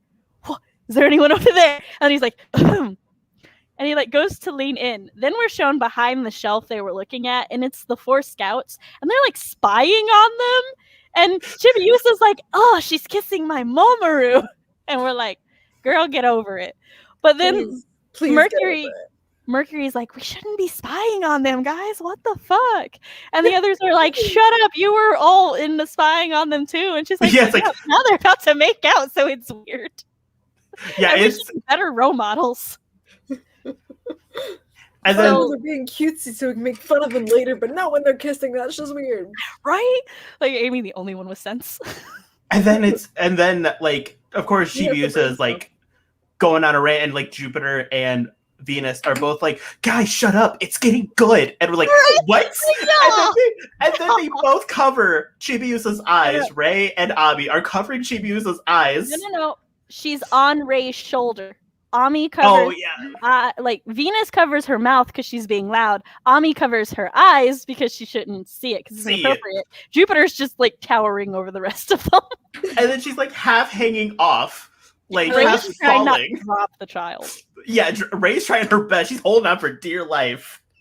And so they shake the shelves, and then Mamoru pulls the most dick move he could possibly do. So he has his hands on her shoulders, right? So for all, anything, she should, even though it's a weird start, expect a kiss now. But then he just like lets go of her, backs away, and leaves. It just leaves. Doesn't say anything, doesn't do anything. I would have problems with the Mamoru voice actor or something. No. And the thing is, like, personally, if I had like felt the hands leave the shoulders, I would have opened my eyes to see what's going on. But either way, he is still very in the wrong. So in the wrong. And then like she's getting impatient and everything, as I'm impressed she held out as long as she did. She did. She held up for a long time. A while. But then she opens her eyes and it's a caterpillar because Rei's holding a leaf with a caterpillar, and like it freaks Usagi out, which it's kind of a dick move, but it's also kind of a fun friend prank. Nobody got hurt, just a little freaked out. She'll get over it and stuff. But then, like, she's like, oh, you guys, wait, where's Mamoru? And I'm like, yes, we should be more angry about this. But then they go outside and it's the flowers raining. And she's like, oh my gosh, look at how pretty it is. Which Tabby made a fair point. She's like, if I saw it raining petals, I'd be distracted by how pretty that is. And I'm like, that's fair. But then Usagi goes up and she's like, Mamoru, did you see the flower? Nah, I'd still be pissed. I'd still be mad. I'd be like, So it'd be nice to have a kiss under these flowers, but... Yeah. So not only did you leave me hanging, but your boyfriend came too and gave you flowers. I'd be so damn petty. I would be real petty. I'd be so upset. I'd just be like, I would just be really that's your boyfriend? Interesting. So, okay, Fiore, you can have him. You can't like destroy the earth, but you can take him. Take him. It's fine. He's not being good enough for me right now, so. She just has more and more drinks as she sips out of. She gets a big gulp out of nowhere. Just a slushy. Yep. Okay. And it collects and they just disappear and no one knows where they go. So a thing that I've wanted to talk about, but I've been waiting for this movie discussion, does have to do with Crystal. So Cody and I were actually discussing pre-stream because he said that there's just a different feeling. It's gonna fight evil right now. So oh no. There's a different feel watching the 90s anime versus Crystal, and I don't think nostalgia has much to do with it. It feels more innocent in a way. They like handle a lot of things differently, and in the later seasons there are some like questionable things, but for the most part it handles like when the scout, like when Fiora goes to grab the thing, Sailor Moon's full on naked, but it's not focusing on her nudity. The camera angles are all very like tastefully done, and it's very nice and respectful. And even when he grabs her chest, he's not groping her. He's grabbing the flower in the middle. Well, not the flower, the crystal. The brooch. Yes, thank you. The brooch in the middle of her chest because he wants to stop her. And we're shown mostly close-ups of him and her face with like her chest is only in screen if we need to see it. And it's just ribbons. So like when she starts her transformation, like all those ribbons show up. It's just those. Mm-hmm. So like it's just stuff like that in the camera angles and everything. It's, it's not sexualized and it's fine. It's just she happens to be that in clothing right now. Okay, cool. But Crystal does a lot of questionable camera angles and focusing on things that they shouldn't. And I'm going to use this one as a really good example. So this takes place during the barrel arc, right? In both the manga and in Crystal. There's no reason, absolutely no reason this camera angle needs to exist for this. It is such a weird camera angle too, because you're focusing on something that like with her, chest. Yeah, and it's like if anybody tried to defend it, they could be like, "Oh, well, the focus of the scene is supposed to be her brooch, but it's not. It's supposed to be him looking at her." And I apologize for the T-Mobile. That was the best screenshot I could get at the time. But you're supposed to be looking at the brooch, or you're supposed to be looking at him, but your eyes are drawn to the brooch or her chest at that weird thrusting angle. And that's the other thing. It's like it's all thrusted up there. Because like it's not how you should be that big. Because from the scene before and after this, the camera angle is like level. So there's no perspective really force. So he's like holding her like up. Yes. So we see our eyes are drawn to the chest, and then if we go to his eyes, he's looking back at her. So we look back at her. And what upsets me the most was after I reread the manga, these on the left are the panels for that scene from the manga. So they already had a storyboard for it, and Crystal is supposed to stick to the manga much closer than the 90s anime. That was like the major selling point. That was the deal. So explain to me, Crystal, why the 90s movie Promise of the Rose maintains to this scene's camera angles and presentation from the barrel arc than the Crystal does. Yeah. Because, like, for me, as just a nerd out for a hot second, as an artist, if I saw this, I'd be like, yes, this is my reference. Perfect, great. That other scene, I'd have to make a whole new reference. I'd have to do a whole lot more work. So it's just like, and Crystal is full of scenes like that, of unnecessary angles and everything. And another scene in Promise of the Rose where we get like a close up of Usagi's bootay. And it's like from when her she's knees. Real sad. Yeah, it's after we meet Momo's boyfriend. It's from her knees to her shoulders because she's laying under the table and she's like rolled over like this. And she's just laying there and it shows it. But the focus is not actually her butt. Could this have been done better? Probably. But it's still not sexualized. And we're not supposed to be like taking in this 14-year-old's body. It's just setting a tone and a mood. She's away from everybody else. She's under the table where it's dark and stuff. It's transitioning the tone from being concerned about the comet and the battle plans to Usagi internally battling with, is that man my man's ex? Do I need to be worried? Like, and she even says at one point, like, am I overreacting? Yeah, she straight up acts overreacting, and the scouts are like, I mean, you're silly because Mamoru is 100% loyal to you, but also he might want your man. Yeah, like, listen, yeah. And there's then we had the whole conversation of like, maybe he's popular with boys. What? Ami, what are you saying? And then that's how that scene happens. So this is part of the reason that like I have such mixed feelings with Crystal, because this anime was made in the 90s, in the early 2000s, and there are a lot of things that when looked through a modern lens are, but it was pretty progressive for its time. But its camera angles and everything, at least up to this point, were still respectful and tasteful and non-sexualizing. But Crystal, which is a modern adaptation of the manga, goes out of its way to have questionable camera angles and unnecessary sexualization. Like Sailor Moon's chest size grows, it almost doubles when she becomes a princess and she's got that low cut dress. And there's in the barrel arc, there's an unnecessary, I forget if it's panning down, but I think it's panning up, where we start at like Barrel's belly and it pans up to her titties and it never gets to her face. Nope. It pans so slowly, it never gets to her face while she's monologuing. And I call, in her princess form, I call her God Mode. It's like, that's fair. Sailor Moon with the God Mode again, and she's fighting on an asteroid again in space. And it in part obsessed me because Crystal is actually good. Crystal is a good anime. A couple of years ago, not long. Like season 4 just came out last month. Yeah, and it's a movie.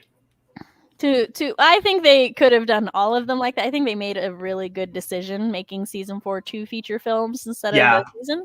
But it was so good. We can't talk about it, but it's the best one so far. We'll talk. It really is. We'll talk about it at some point, but it's really good. When are we slated to talk about it? I was gonna say, when can we talk about it? In January? Next year, yeah. Okay, yeah, we'll talk about it next year. Yep. Yeah, because we've got season 3 and then Hearts and Ice to go through. Yep, and then we can do S and Eternal. We have to wait to talk about my girl. And part of the things I want to talk about in these Let's Talks is just like, as much as we like things, we should acknowledge the things that are wrong with it. And I don't want to just trash or shit on Crystal, because while there are some like decisions that I don't agree with and that anger me, I don't think it's a bad anime. I just think it could have been better, and I'm very disappointed by it. I remember when Crystal came out and everyone's like, oh my God, Crystal is the worst. We don't talk about Crystal around here. And then for this Lex Talk, Sam's like, let's talk about Crystal. I'm like, oh, I've heard terrible things about it. We don't talk about Crystal. And I started watching. I'm like, actually, I like it. So okay. When Crystal first came out, it's because fandoms love to go to the extremes and you become in camp A or in camp B. I was excited for Crystal. I didn't think we needed Crystal, but I was excited for it. And then I watched it.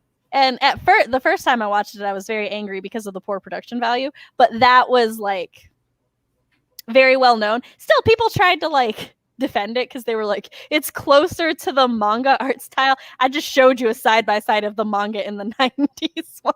It was real close. No, it is not. Like, it's really not. Sailor Moon's face is not. But anyway, they fixed that. So it's not as bad anymore. It's fine. You can just like Google the Crystal animation problems to see examples. I'm about to right now. I had far less problems with it.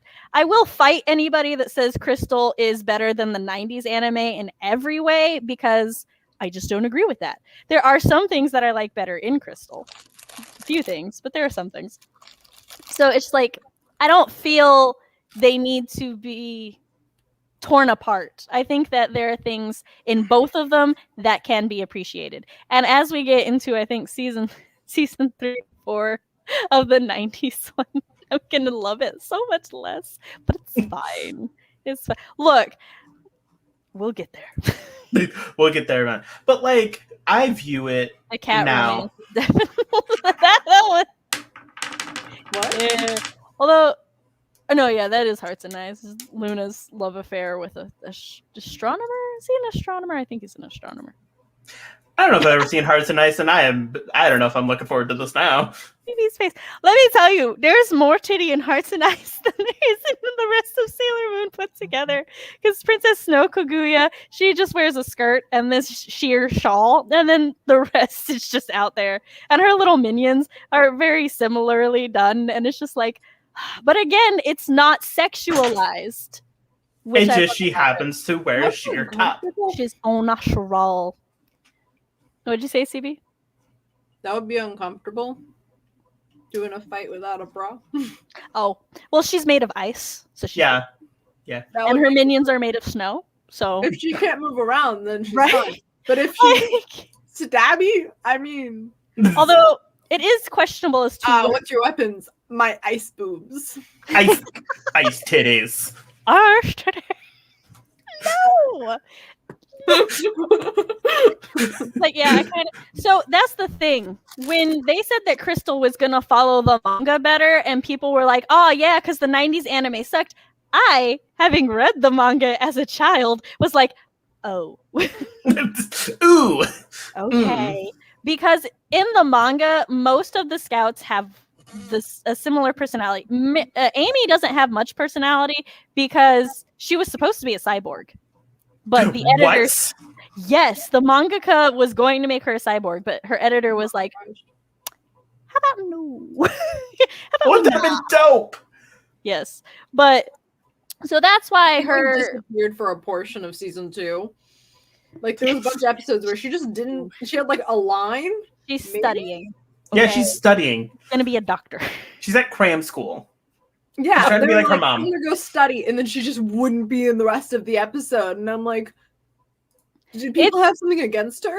No, it's just like I said in the original manga, the scouts, the inner senshi that are not moon don't have a lot of screen time, like ever. They're pretty much gone for very long times. And the 90s improved on it. Still not perfect, but it did improve on it. And every season, each scout gets at least 1 or 2 episodes dedicated to them.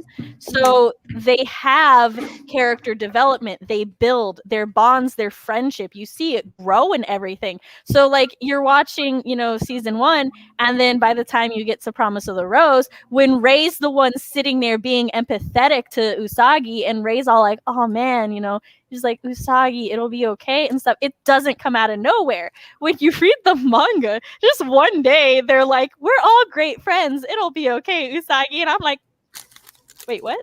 No, man. When did this happen? And like Jupiter's only personality is, "I'm gonna fight it." I'ma fight him. Valid. I'ma punch. There's like, we're watching Promise of the Rose, and Jupiter's like, "Get back here and apologize to her." And Tabby's like, "Crystal Jupiter would have already punched him in the face." And I'm like, she would have. She would have. She'd be like, "You shit talk my girl." Boom. Yeah. That's Jupiter. Trying to steal her Jupiter's man. Jupiter. Bam. Which I love. Again, I will not say what the 90s or the Crystal version of a scout is better. I just have personal preferences. I love both Jupiters for different reasons. It's kind of I like really like Jupiter in the 90s. I don't know what she's like in Crystal. I'm gonna fight it. I will fight it. I will punch him. You'll see when you watch Crystal. Yeah. Far, yeah, the live is good. There are so many different versions of Sailor Moon, but because we're all busy, we tend to stick to the 90s one and the Crystal one, because I think I'm the only one that's seen anything beyond those two. Yeah, I didn't even know that existed until I started researching this. I'm like, there's a live action. There's a live action. There's a ice musical. There's a 3D so one. There's so much. I was like, once you get past the Power Ranger style Yoma, that's fair. Also, the fact that Mars vanishes during a section because her actress was in Tokyo Drift. That's fair. Wait, like the Fast and Furious movie? Yeah. Also, a fun fact for all Martian Manhunters DC, for all DC fans, Martian Manhunter sometimes disguises himself as a Japanese news reporter named Rei Hino. And Batman understood this was a Sailor Moon reference, which means Batman and Martian Manhunter watch Sailor Moon. And they like Sailor Moon. They're Moonies. I view personally like things like the 90s, the Crystal, the revamped Crystal, and the manga as like separate things. Yes, I agree. It's like the DC comic movie versus the comic itself. They're two separate things that exist that happen to be just about the same people. I feel seen as like Robin Hood. Like there's so many adaptations of Robin Hood. Yeah. I feel like anime and book fans actually as a whole should come to accept that adaptations are adaptations and they're like not necessarily supposed to be identical to the source material, especially if they're being told in different mediums.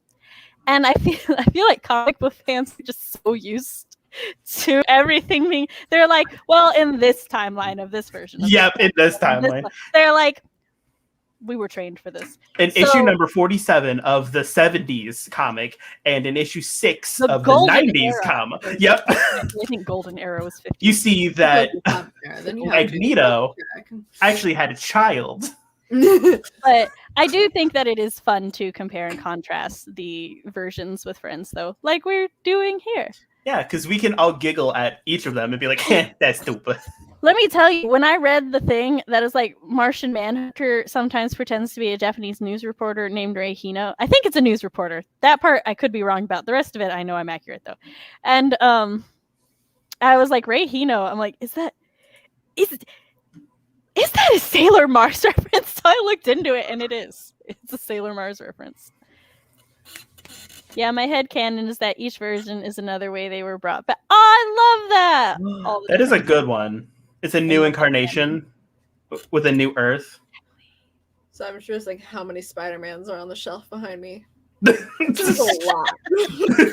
More. Oh, many. Like Spider-Man alone, there's 3 or 4 different movie Spider-Mans. And then there's the different Spider-Mans, and then the Spider-Women's, and then there's Into the Spider-Verse. Oh. I meant Peter Parker's specifically. There's 4 or 5 Peter Parkers because there's, I was about to say Tom Maguire, but that's Tobey not Maguire, it. Tobey Maguire, Tom Holland, and Andrew Garfield. Yeah. Yes, I'm trying to merge Toby and Tom. Just me talk about things. CB's like, this is my wheelhouse. Talking about how I would rehash things. All right, but Sailor Twilight, isn't that essentially kind of what season 5 is? Yes. I mean, at least according to the manga.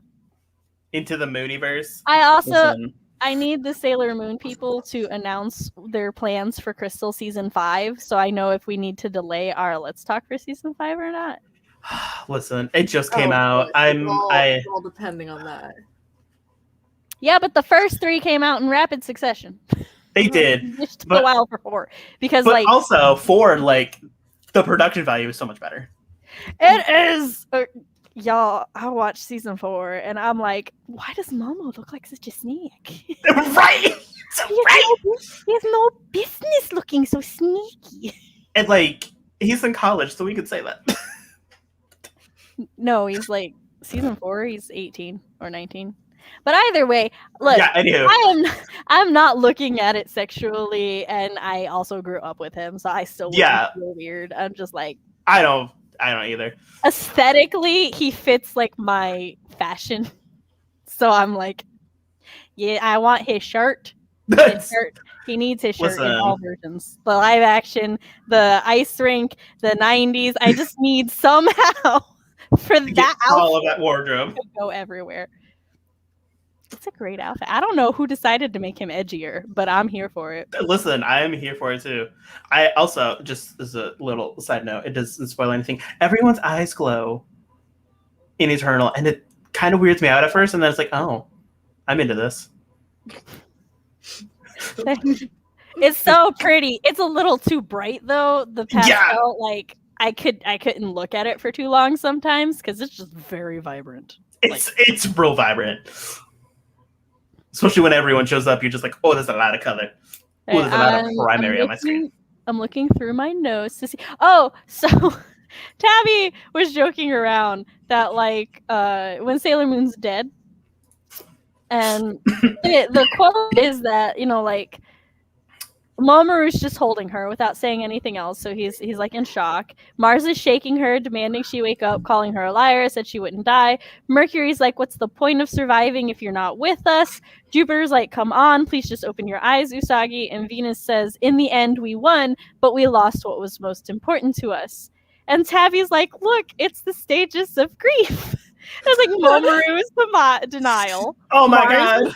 Mars is anger. Mercury's depression, Jupiter is bargaining, and Venus is acceptance. Oh my god. It is slightly different. Like, two of them are flipped where they should be, but it's the stages of grief right there. And I was like, that's actually pretty cool. I don't know. That's probably not on purpose at all, but... there's also another scene where there's more Artemis hate, and I don't understand it. Where like I love Artemis. Where like he's like basically like booping at the computer, and he's like, "Look at this! I had the computer like run a scan, and it's hollow." And everyone's like, "You're crazy, Artemis! Like that's nothing there." 2 seconds later, 2 seconds later, it's literally like an opening up, and they're going to the planet, and I'm just like, Artemis, you should gloat so bad. Just once, please. Be like, so how solid was that core? Pretty solid, wasn't it? Yeah, it's like, how crazy was my idea to look into this? That man goes through so much to let everyone else have their emotional scenes. Like, he's battling the villain. Like, I'll keep the villain at bay, and they're like, feeling. Yeah. Y'all handle this character development. I'll just go fight real quick. Yeah. I'll go forward and it's not just be like really weird, like your power-ups. Like, where and like time go? he had it planned. Like he already had it set up. So like he knew he had this hunch for a while. He's like, I had this computer, run the diagnostics on this thing, and it's hollow. It's something ain't right. And everyone's like, pshaw, you crazy. Fine.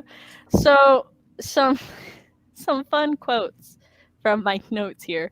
There's this one where the asteroid breaks apart. Fiore says he changed the asteroid's projection. They're all gonna burn up together because if he can't have Mamoru, no one else can. Flower Lady's fine with that. She'll find another himbo to control and destroy her. I mean, realistically though, that is kind of her plan. That's exactly her plan. Find the closest himbo and just take over. Preying on innocent gays. She true. Oh my god, I didn't even think of that. There's another one that's like Fiore's given up. Flower Lady's still trying. Says they can do it. He says one of my fave quotes ever. He threw a flower at me. He's so fucking sad about this. Says Mamoru's abandoned him too. My notes get very passionate sometimes. Oh, they're so great. I love reading her notes at 4 a.m. just randomly as they get filled up, and then text her, and she knows exactly what I'm talking about every time. Notes, I remember. Yep, it's like, yes. I know this context. I also made a hentai joke. I'm like, he breaks through the boulder and thorned flesh tentacles bind her arms and the rest of her up against him. Is this going in a different direction? This is going in a different anime genre? I didn't come here for this. Listen, I also thought that too, and I was like, what is happening here? What is going on? Hold on a minute. To be fair, I remembered what was happening. It's just, when I take my notes, I simultaneously act like it's the first time I've seen it, but also I'll be like, so this actually is referenced to later. Yeah, there's 3 different takes on the exact same situation. Yeah, it's give you all of them, and you're gonna appreciate them. it's the first reaction, the analytical reaction, and then the reference, and then the citation. That's how I roll. Oh, also, so that part when Moon's running up to them to check on them after they fall, the camera angle is directly behind Mars as Moon is running up, and I'm like, of course. The ride or die. Ride or die. You know what? Mamoru can go off and be with his gay lover, and then Fiore deserves and Ray can be together. Listen, okay, so I'm only not okay with that because they don't actually seem romantic, but also Chad. Yeah, and Ray and Chad are another OTP of mine. Listen, okay, we all love Chad. That name. Another himbo. Yurichiro. That's how you would know him. He's the guy with the bangs and kind of the rock star vibe. He works at the shrine. The other himbo. Oh, that guy. Yeah. The other himbo. The other himbo. Yeah. Don't let Carcinia near him. It'll all be over. He is. It's very. His past is questionable, and Tabby and I couldn't find any definitives, but I have this very distinct memory of reading something somewhere that said that he's like this rich kid who just decided to go live at the shrine and help out. I remember that too. He's definitely a teenager. stoner, like 100%. And I'm like, I feel like I read it in one of the little like author notes or something in the manga. I feel like me and you have talked about that. The fact that he's like a rich man that just went to go live at the shrine. And we're both like, yeah, that makes sense. Yeah, because I was concerned about his age. Because sometimes he acts like a teenager and then other times he acts like he's in his 20s. And we never know with this show. Never know. He's a teenager. Also, a consistency with the powerhouses that happened. Jupiter shot off more attacks than everybody else, followed closely by Ray and Venus. And Mercury's attacks were largely utility, which that's just, I love how the show doesn't tell you this. It just consistently shows you who the powerhouses are, who are the defenders, and who's the utility. And I love it. And then there's Moon, who just one-shots everything. They're just like, we'll weaken them, and then Moon's like...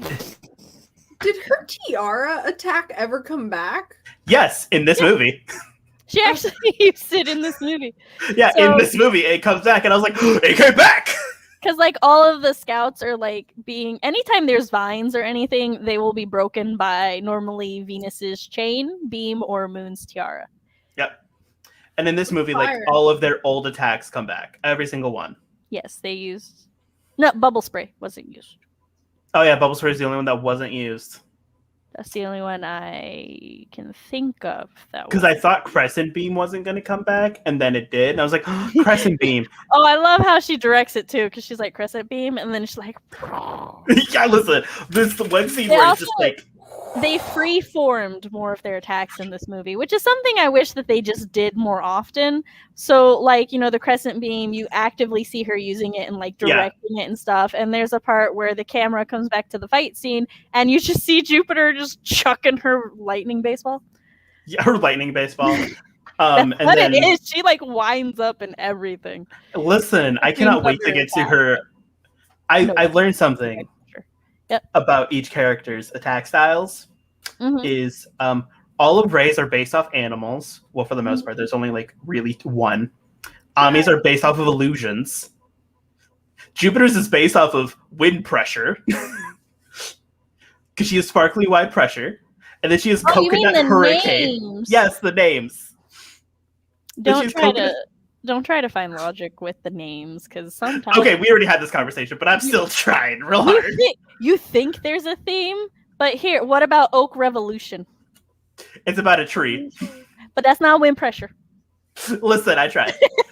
I hate Venus's Love Bee whip chain sword. I hate that attack so much. What? It is so wild. In season 4...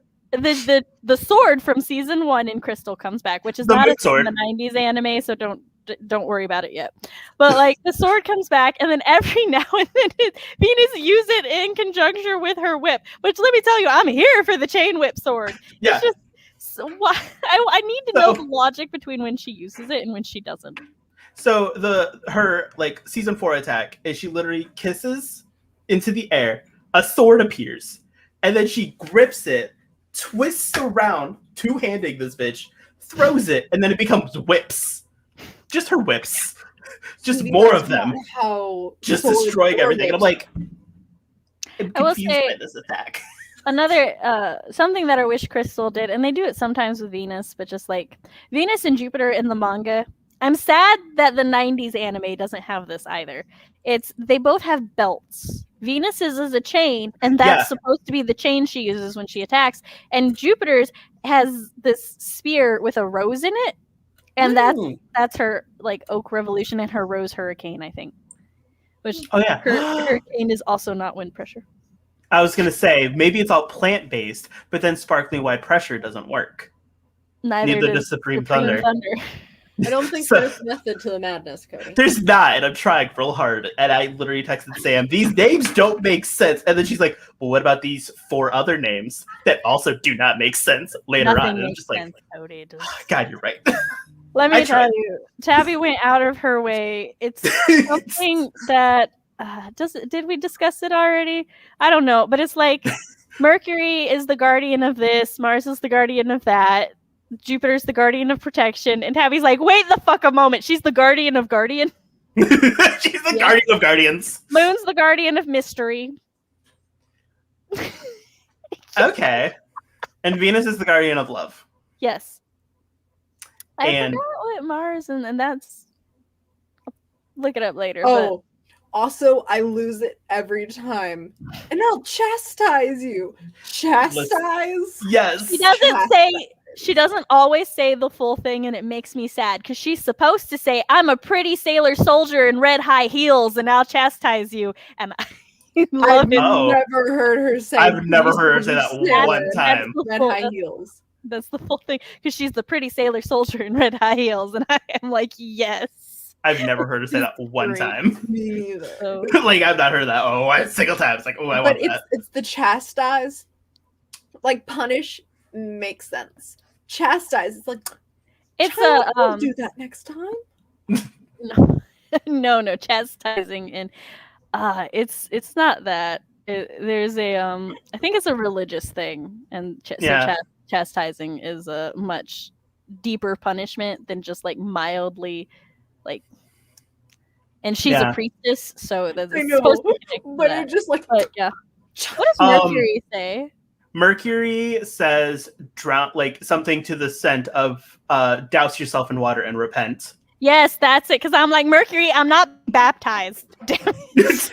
And Jupiter's is my favorite because she's like, I'll hit you hard and I'll leave you numb. I'm like, oh, that's weird. Cody, the way you said "oh." It's like, oh, I don't know how I feel about that one. He doesn't know. He's got confused feelings. Listen, okay, wait till He's Haruka like, shows I'm not up. into women. He's like, I'm not into women, but maybe. Listen, wait till Haruka shows up. I'm gonna be done. Just wait. My notes for Haruka are going to be special. She's gonna have her own section I will read all of it. I love Haruka so much. of the Let's Talk. It's gonna be like 30 minutes of just me talking about Haruka. And then another hour of me talking about Haruka. And then CB's just gonna be there like, what's happening? Oh, Moon crashed through a diner window when she grabbed, Yep. not a store window. This is only important to me because you see one of the chairs on the floor because like the diner hadn't opened yet. So all the chairs are on the table except the one by the window and it fell on the floor. And I'm like, that's a really nice background touch, implying that she crashed through the window, hit a chair, and then fell on the floor. This explains why she's knocked the fuck out. Not her child. yeeting herself through a window. Okay, then go get ice cream. What is Venus's? Do you have a dad you could have asked? In the name of Sorry. Oh, and Venus's is I'm gonna say it. I am Sailor Venus. Allow me to punish you with love. I'ma punish you with love. I'll let you I- feel so much regret. I'll leave you numb. Okay, that one makes a lot more sense. So Jupiter's gonna throw you into depression. She will. She's gonna yeet you through depression walls. That's what Oh. she's threatening you with. So I don't mind Venus's being so close to Sailor Moon because Sailor Moon is a clone of Sailor Venus, so it's fine. And that hit me literally like 3 days ago, where I was like, "Oh my god, crescent beam, the crescent moon," and, Well, so it's like and she finds her old transformer, and it's a crescent. Oh my god! And then literally is like, "She's a clone." so what happened? No, like Moon is a clone of Venus, not the That's other what I meant. Yeah, it's the Okay, moon's a just clone of making Venus. sure. So I'm like, because Like- Codename Sailor V was a solo project that the mangaka was working on. And then I don't remember if it's publishers or editors, but somebody came up to her and was like, "We want a team manga like Guys got, but for ladies. So we like Codename Sailor V. Let's give her a team." And she's like, "Okay."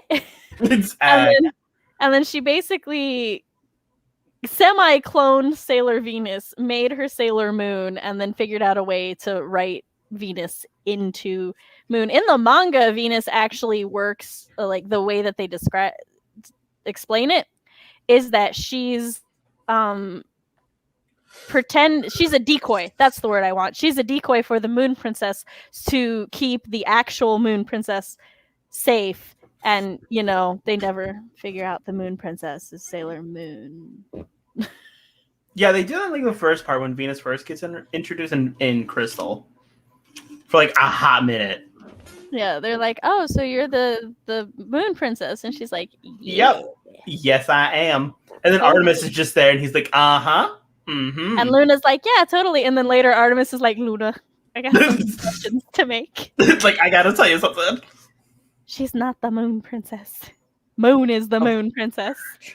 Okay, so douse yourself in water and repent. Everyone is getting out their thesaurus before that. We all need we can't use the same words. Okay, Jupiter's just like, I'm gonna make y'all numb. The rest of the scouts look at her. I have all their introductions pulled up, and it's every single introduction they've ever had. And it's which one do you want? Because there's all of them. I can do them all. Hold on. So another thing, like I said, I'm going through my notes to make sure I touch on all the like scenes and stuff I wanted to point out. So when the city is like all passed out and stuff, Artemis is the one that's like, they all look like they've had their energy drained. And Tabby and I are like, yeah, he should know, because in the Alan and Anne arc, he's the one who stuck his paw in the jar to have his energy drained by the little plant thing. Oh my god! Does this feel familiar, Artemis? Are you getting flashbacks? Why has to stick his paw in? Why couldn't you put like a flower or something in? Nah, Artemis is like bug, like anything other than one of your team members. He was fine. He's a tough boy. Yeah, he's getting war flashbacks. It's cool. He's all good. So let us see here.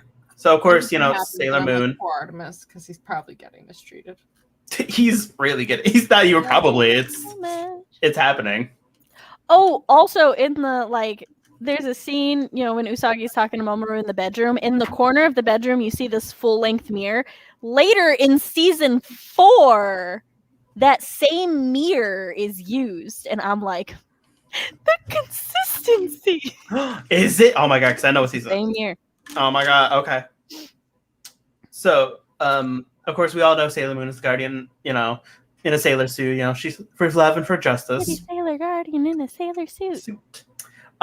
So Sailor Mercury is a pretty guardian of love and intelligence in a sailor suit. Sailor Mercury, douse yourself in water and repent. And then I'm a pretty guardian who fights for love and for intelligence. Sailor Mercury, douse yourself and repent. Did you just hate stupid people or something? And then, Virgo, so then, yeah, she's protected by Mercury, planet of water, the guardian of wisdom. I'm Sailor Mercury, douse yourself in water and repent. She really wants y'all to drink your water. Yeah. She wants you to go swimming. Like she wants you to not be thirsty. Drink your water. And then there's Mars, who's the guardian of love and fire in a sailor suit. Sailor Mars, I will chastise you.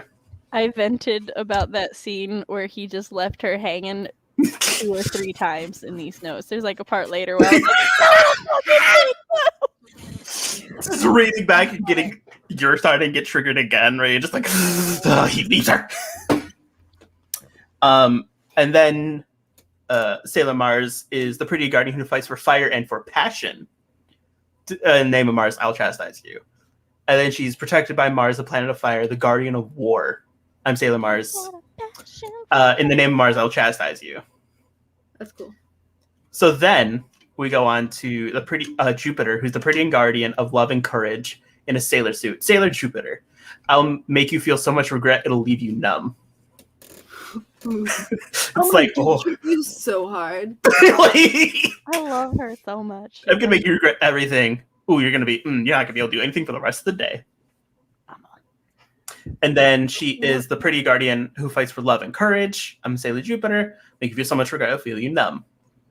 And then, of course, is the legendary protected by Jupiter, planet of thunder, the guardian of protection. I'm Sailor Jupiter. I'll leave you so much regret, it'll make you feel numb. It's like, oh, so you are the guardian of protectors. Okay. Guardian of Guardians. Guardian of Guardians. The Guardian of Guardians. She got cheated. And then Venus is literally, all of them are pretty much the same deal of love and beauty. You know, in a sailor suit, name Venus, in the name of love, I will punish you. Pretty guardian of love and beauty, I will punish you. Protected by Venus, planet of beauty, and guardian of love, Sailor Venus. She's the most consistent. She's like, I've been doing this the longest. I got it down. She's me doing the intros and the outro. Listen. And then my favorite is Chibi Moons. Hold on. See, that was not shade at you. That was me stroking my ego. I love that you had to correct that too, because you already knew. Face on her. It's because I saw the look on her face. Because you already knew. It's like, And then, listen, didn't arrive first this time, so I didn't have to go first. It was real weird. I usually have to go first. And then, late? You're shading me while trying to make me feel better? No, I'm just saying I show up absorbently early. I show up like 45 minutes early. I'm basically like Cody. It's like I'm backstage. I'm like, I'm here. It is a 4-minute drive from my house to work, and I am late every day. I've yet to be on time. I left early today and was later than I've ever been. Now who's shading you? Yeah. I'm down. Are y'all down? Oh my god. But which one? Okay. I don't know how to do that. But you can either just steal one of the ones they have or just ad-lib it. Improv! Oh my god. But wait. Oh. It's past my bedtime because I'm an old lady now. The protector. She has a job. It wakes her up in the morning. I also have a job. I have to wake up at 7:30. She doesn't reply to me anymore She doesn't reply to me anymore when I message her past 12. Because I go to sleep at 10:30. It's 10 o'clock, and I'm almost nodding off. My life is over. I noticed. Look, I noticed. Getting cozy. I was gonna sign us off soon, so don't. I have 3 hours of free time during the day. That's it. And I'm almost asleep. She's just slowly cocooning herself. Eventually, her blanket will just show up wrapped around her. It's right here, like literally right there. So, as the last portion, my petty ass will just show you some things that I found, while you also can prepare yourselves for your outros. All right, so again, another scene where somebody is holding someone that's not the fucking weird ass angle. It's a very far away angle, a very good angle. It's like, we see everything. Again, being held. That's good. Because I apparently was like, everybody needs to see all the things. And then I also, because I know just describing it out of context, like, it might be hard to imagine this not being sexualized. This is the titty grab. Yeah. Like, you see the ribbons, so it's like, not sexualized. We need to, zoom in. There's a stock photo.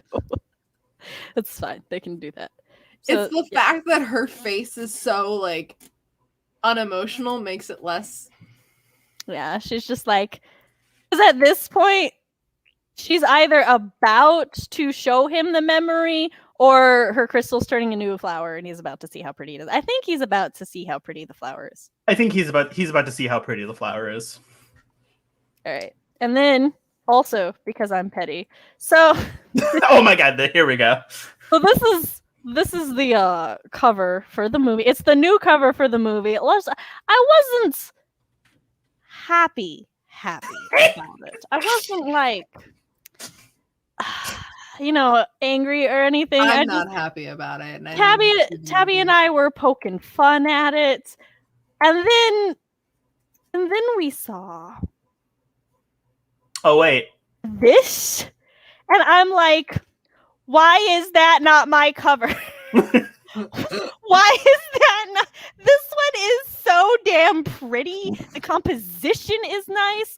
The Mamoru and Fiore doing this mirrors Sailor Moon and Usagi doing that in the opening. All of the scouts have a mix between a fashion pose and a will kick your ass pose. Chibiusa exists there.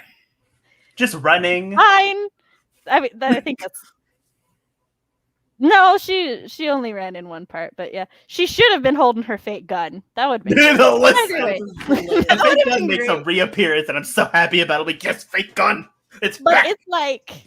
It's like, come on. Why is this not my cover? It's Mamoru and his ex-boyfriend, really. And this now makes me upset about this cover and these.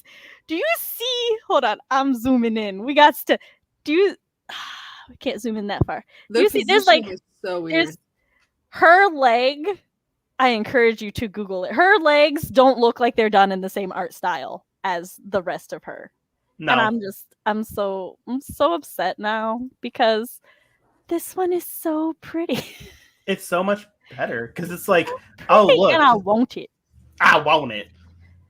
I'm gonna print it out and replace. And then this is the second movie, right? Not a bad cover. This one, I actually, I like this one. Yeah, nothing wrong with it. But when this could be my option, I present to you Exhibit B. I present to you the one I want. I see my girl. I see her.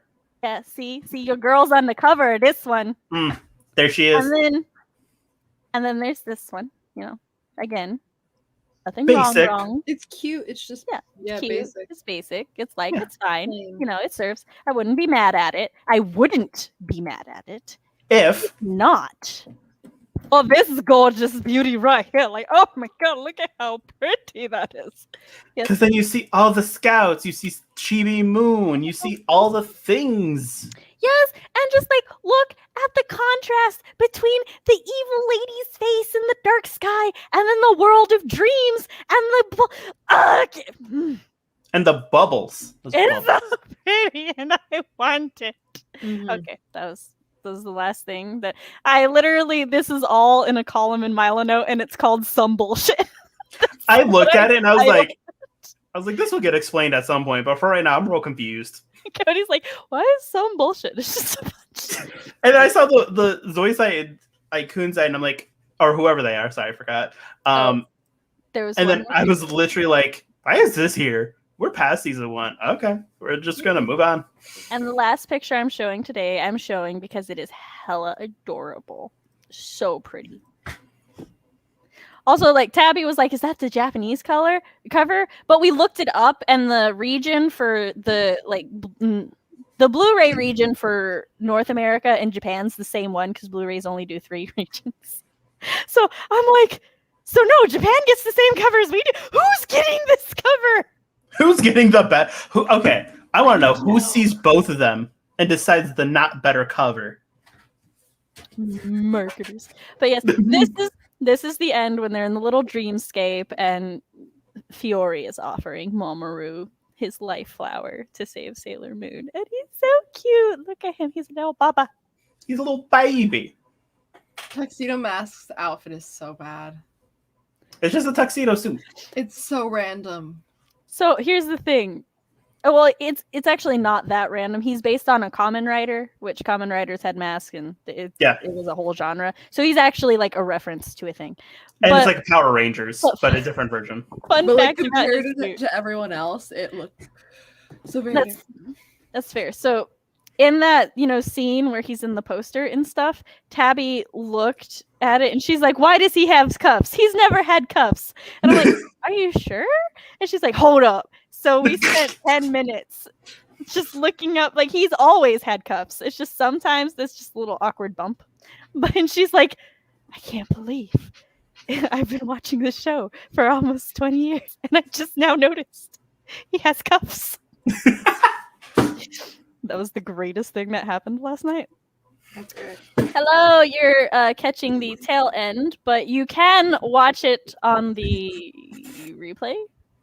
On the VOD. Replay. The video. It might not, Come on. because sometimes the live streams, they go down for like 12 to 24 hours so that they can process and they can make sure I didn't do anything that breaks the TOS. I forgot letters. Yeah, the TOS and that we didn't accidentally show nothing bad. I am glad that everyone else is my level or close. At least we're all vibing with what the fuck those covers. Like the only one I'm mad about is the cover for R. The other two are at least cute and shit. R was just kind of I didn't hate it. I didn't like it, but I didn't hate it. But then I saw my other option. It's funny because the way it escalated was they had a promo image that said not the final art. And we were like, oh, why isn't that the final art? Who decided against it? And then Tabby found it and she's like, but it's, and I'm like, I can't even vocalize. It's such a. So yes, we should do our outros so that old lady CB can get go to bed. I also have a house to clean. And Cody scripts to write. Movers. Yeah, I also have other things I have to do. So, all right, cool, sweet. I'll go first this time. Cody. Hey. Hello. Hi, everybody. My name is Cody. I'm a gay creator who makes gay shit. Not true. Yeah, I'm Cody. Not there yet. I had it planned, and y'all ruined sorry, it. I ruined your plan. Hold on. Where's my light switch? I guess we're going to make it a big production now. Oh no, I'm last. Whatever y'all do. Like it's a scout off. Who can sing the best? Okay, hold on. Now I have to rethink. Wait for me, Cody. Don't start. I'm sorry. Okay, cool. It's fine. It's cool. I'll just read. Oh, now I'm just rethinking everything. Do you have your outro ready? A little. I think so. Oh, okay. So I'm not the only one who's not prepared. You just had to call me out first. Okay, I see. I thought you weren't gonna do it. I was going to because I had been thinking about it. Yeah, I have a full thing ready, but okay. It was just at the very end. But I guess we're doing the beginning too. Okay, cool. Okay, Cody, go ahead. Protected by rainbows. Guardian planet of the gays. My name is Cody. I'm a gay creator who makes gay shit because straight people have it too good for too long. I make gay stuff all the time because why not? I'm working on my debut novel, which is paranormal romance. What happens when a werewolf is raised by werewolf hunters and they find out his secrets? You can follow me in the links down below on this adventure of just rainbows. And in the name of the gay TM, I'll cover you in rainbows. It'll leave you numb. Yeah, see? I was prepared. That was great. That was He's been working on it. I was working on it. Just write that out. I did, actually. I have it in my note right here. So if you notice at the very end, feel better. like I literally wrote the last part out. That's why if you notice, Okay. I look to the right. Phoebe has to do hers because we're signing out. What, babe? I feel inadequate now. Yeah, we're doing our outros. At least you got a tiara. Yeah. You're in costume. You look like you're from season 5. Yeah, you do. She's got mood lighting. I do. I can even pick colors. Hey, I forgot.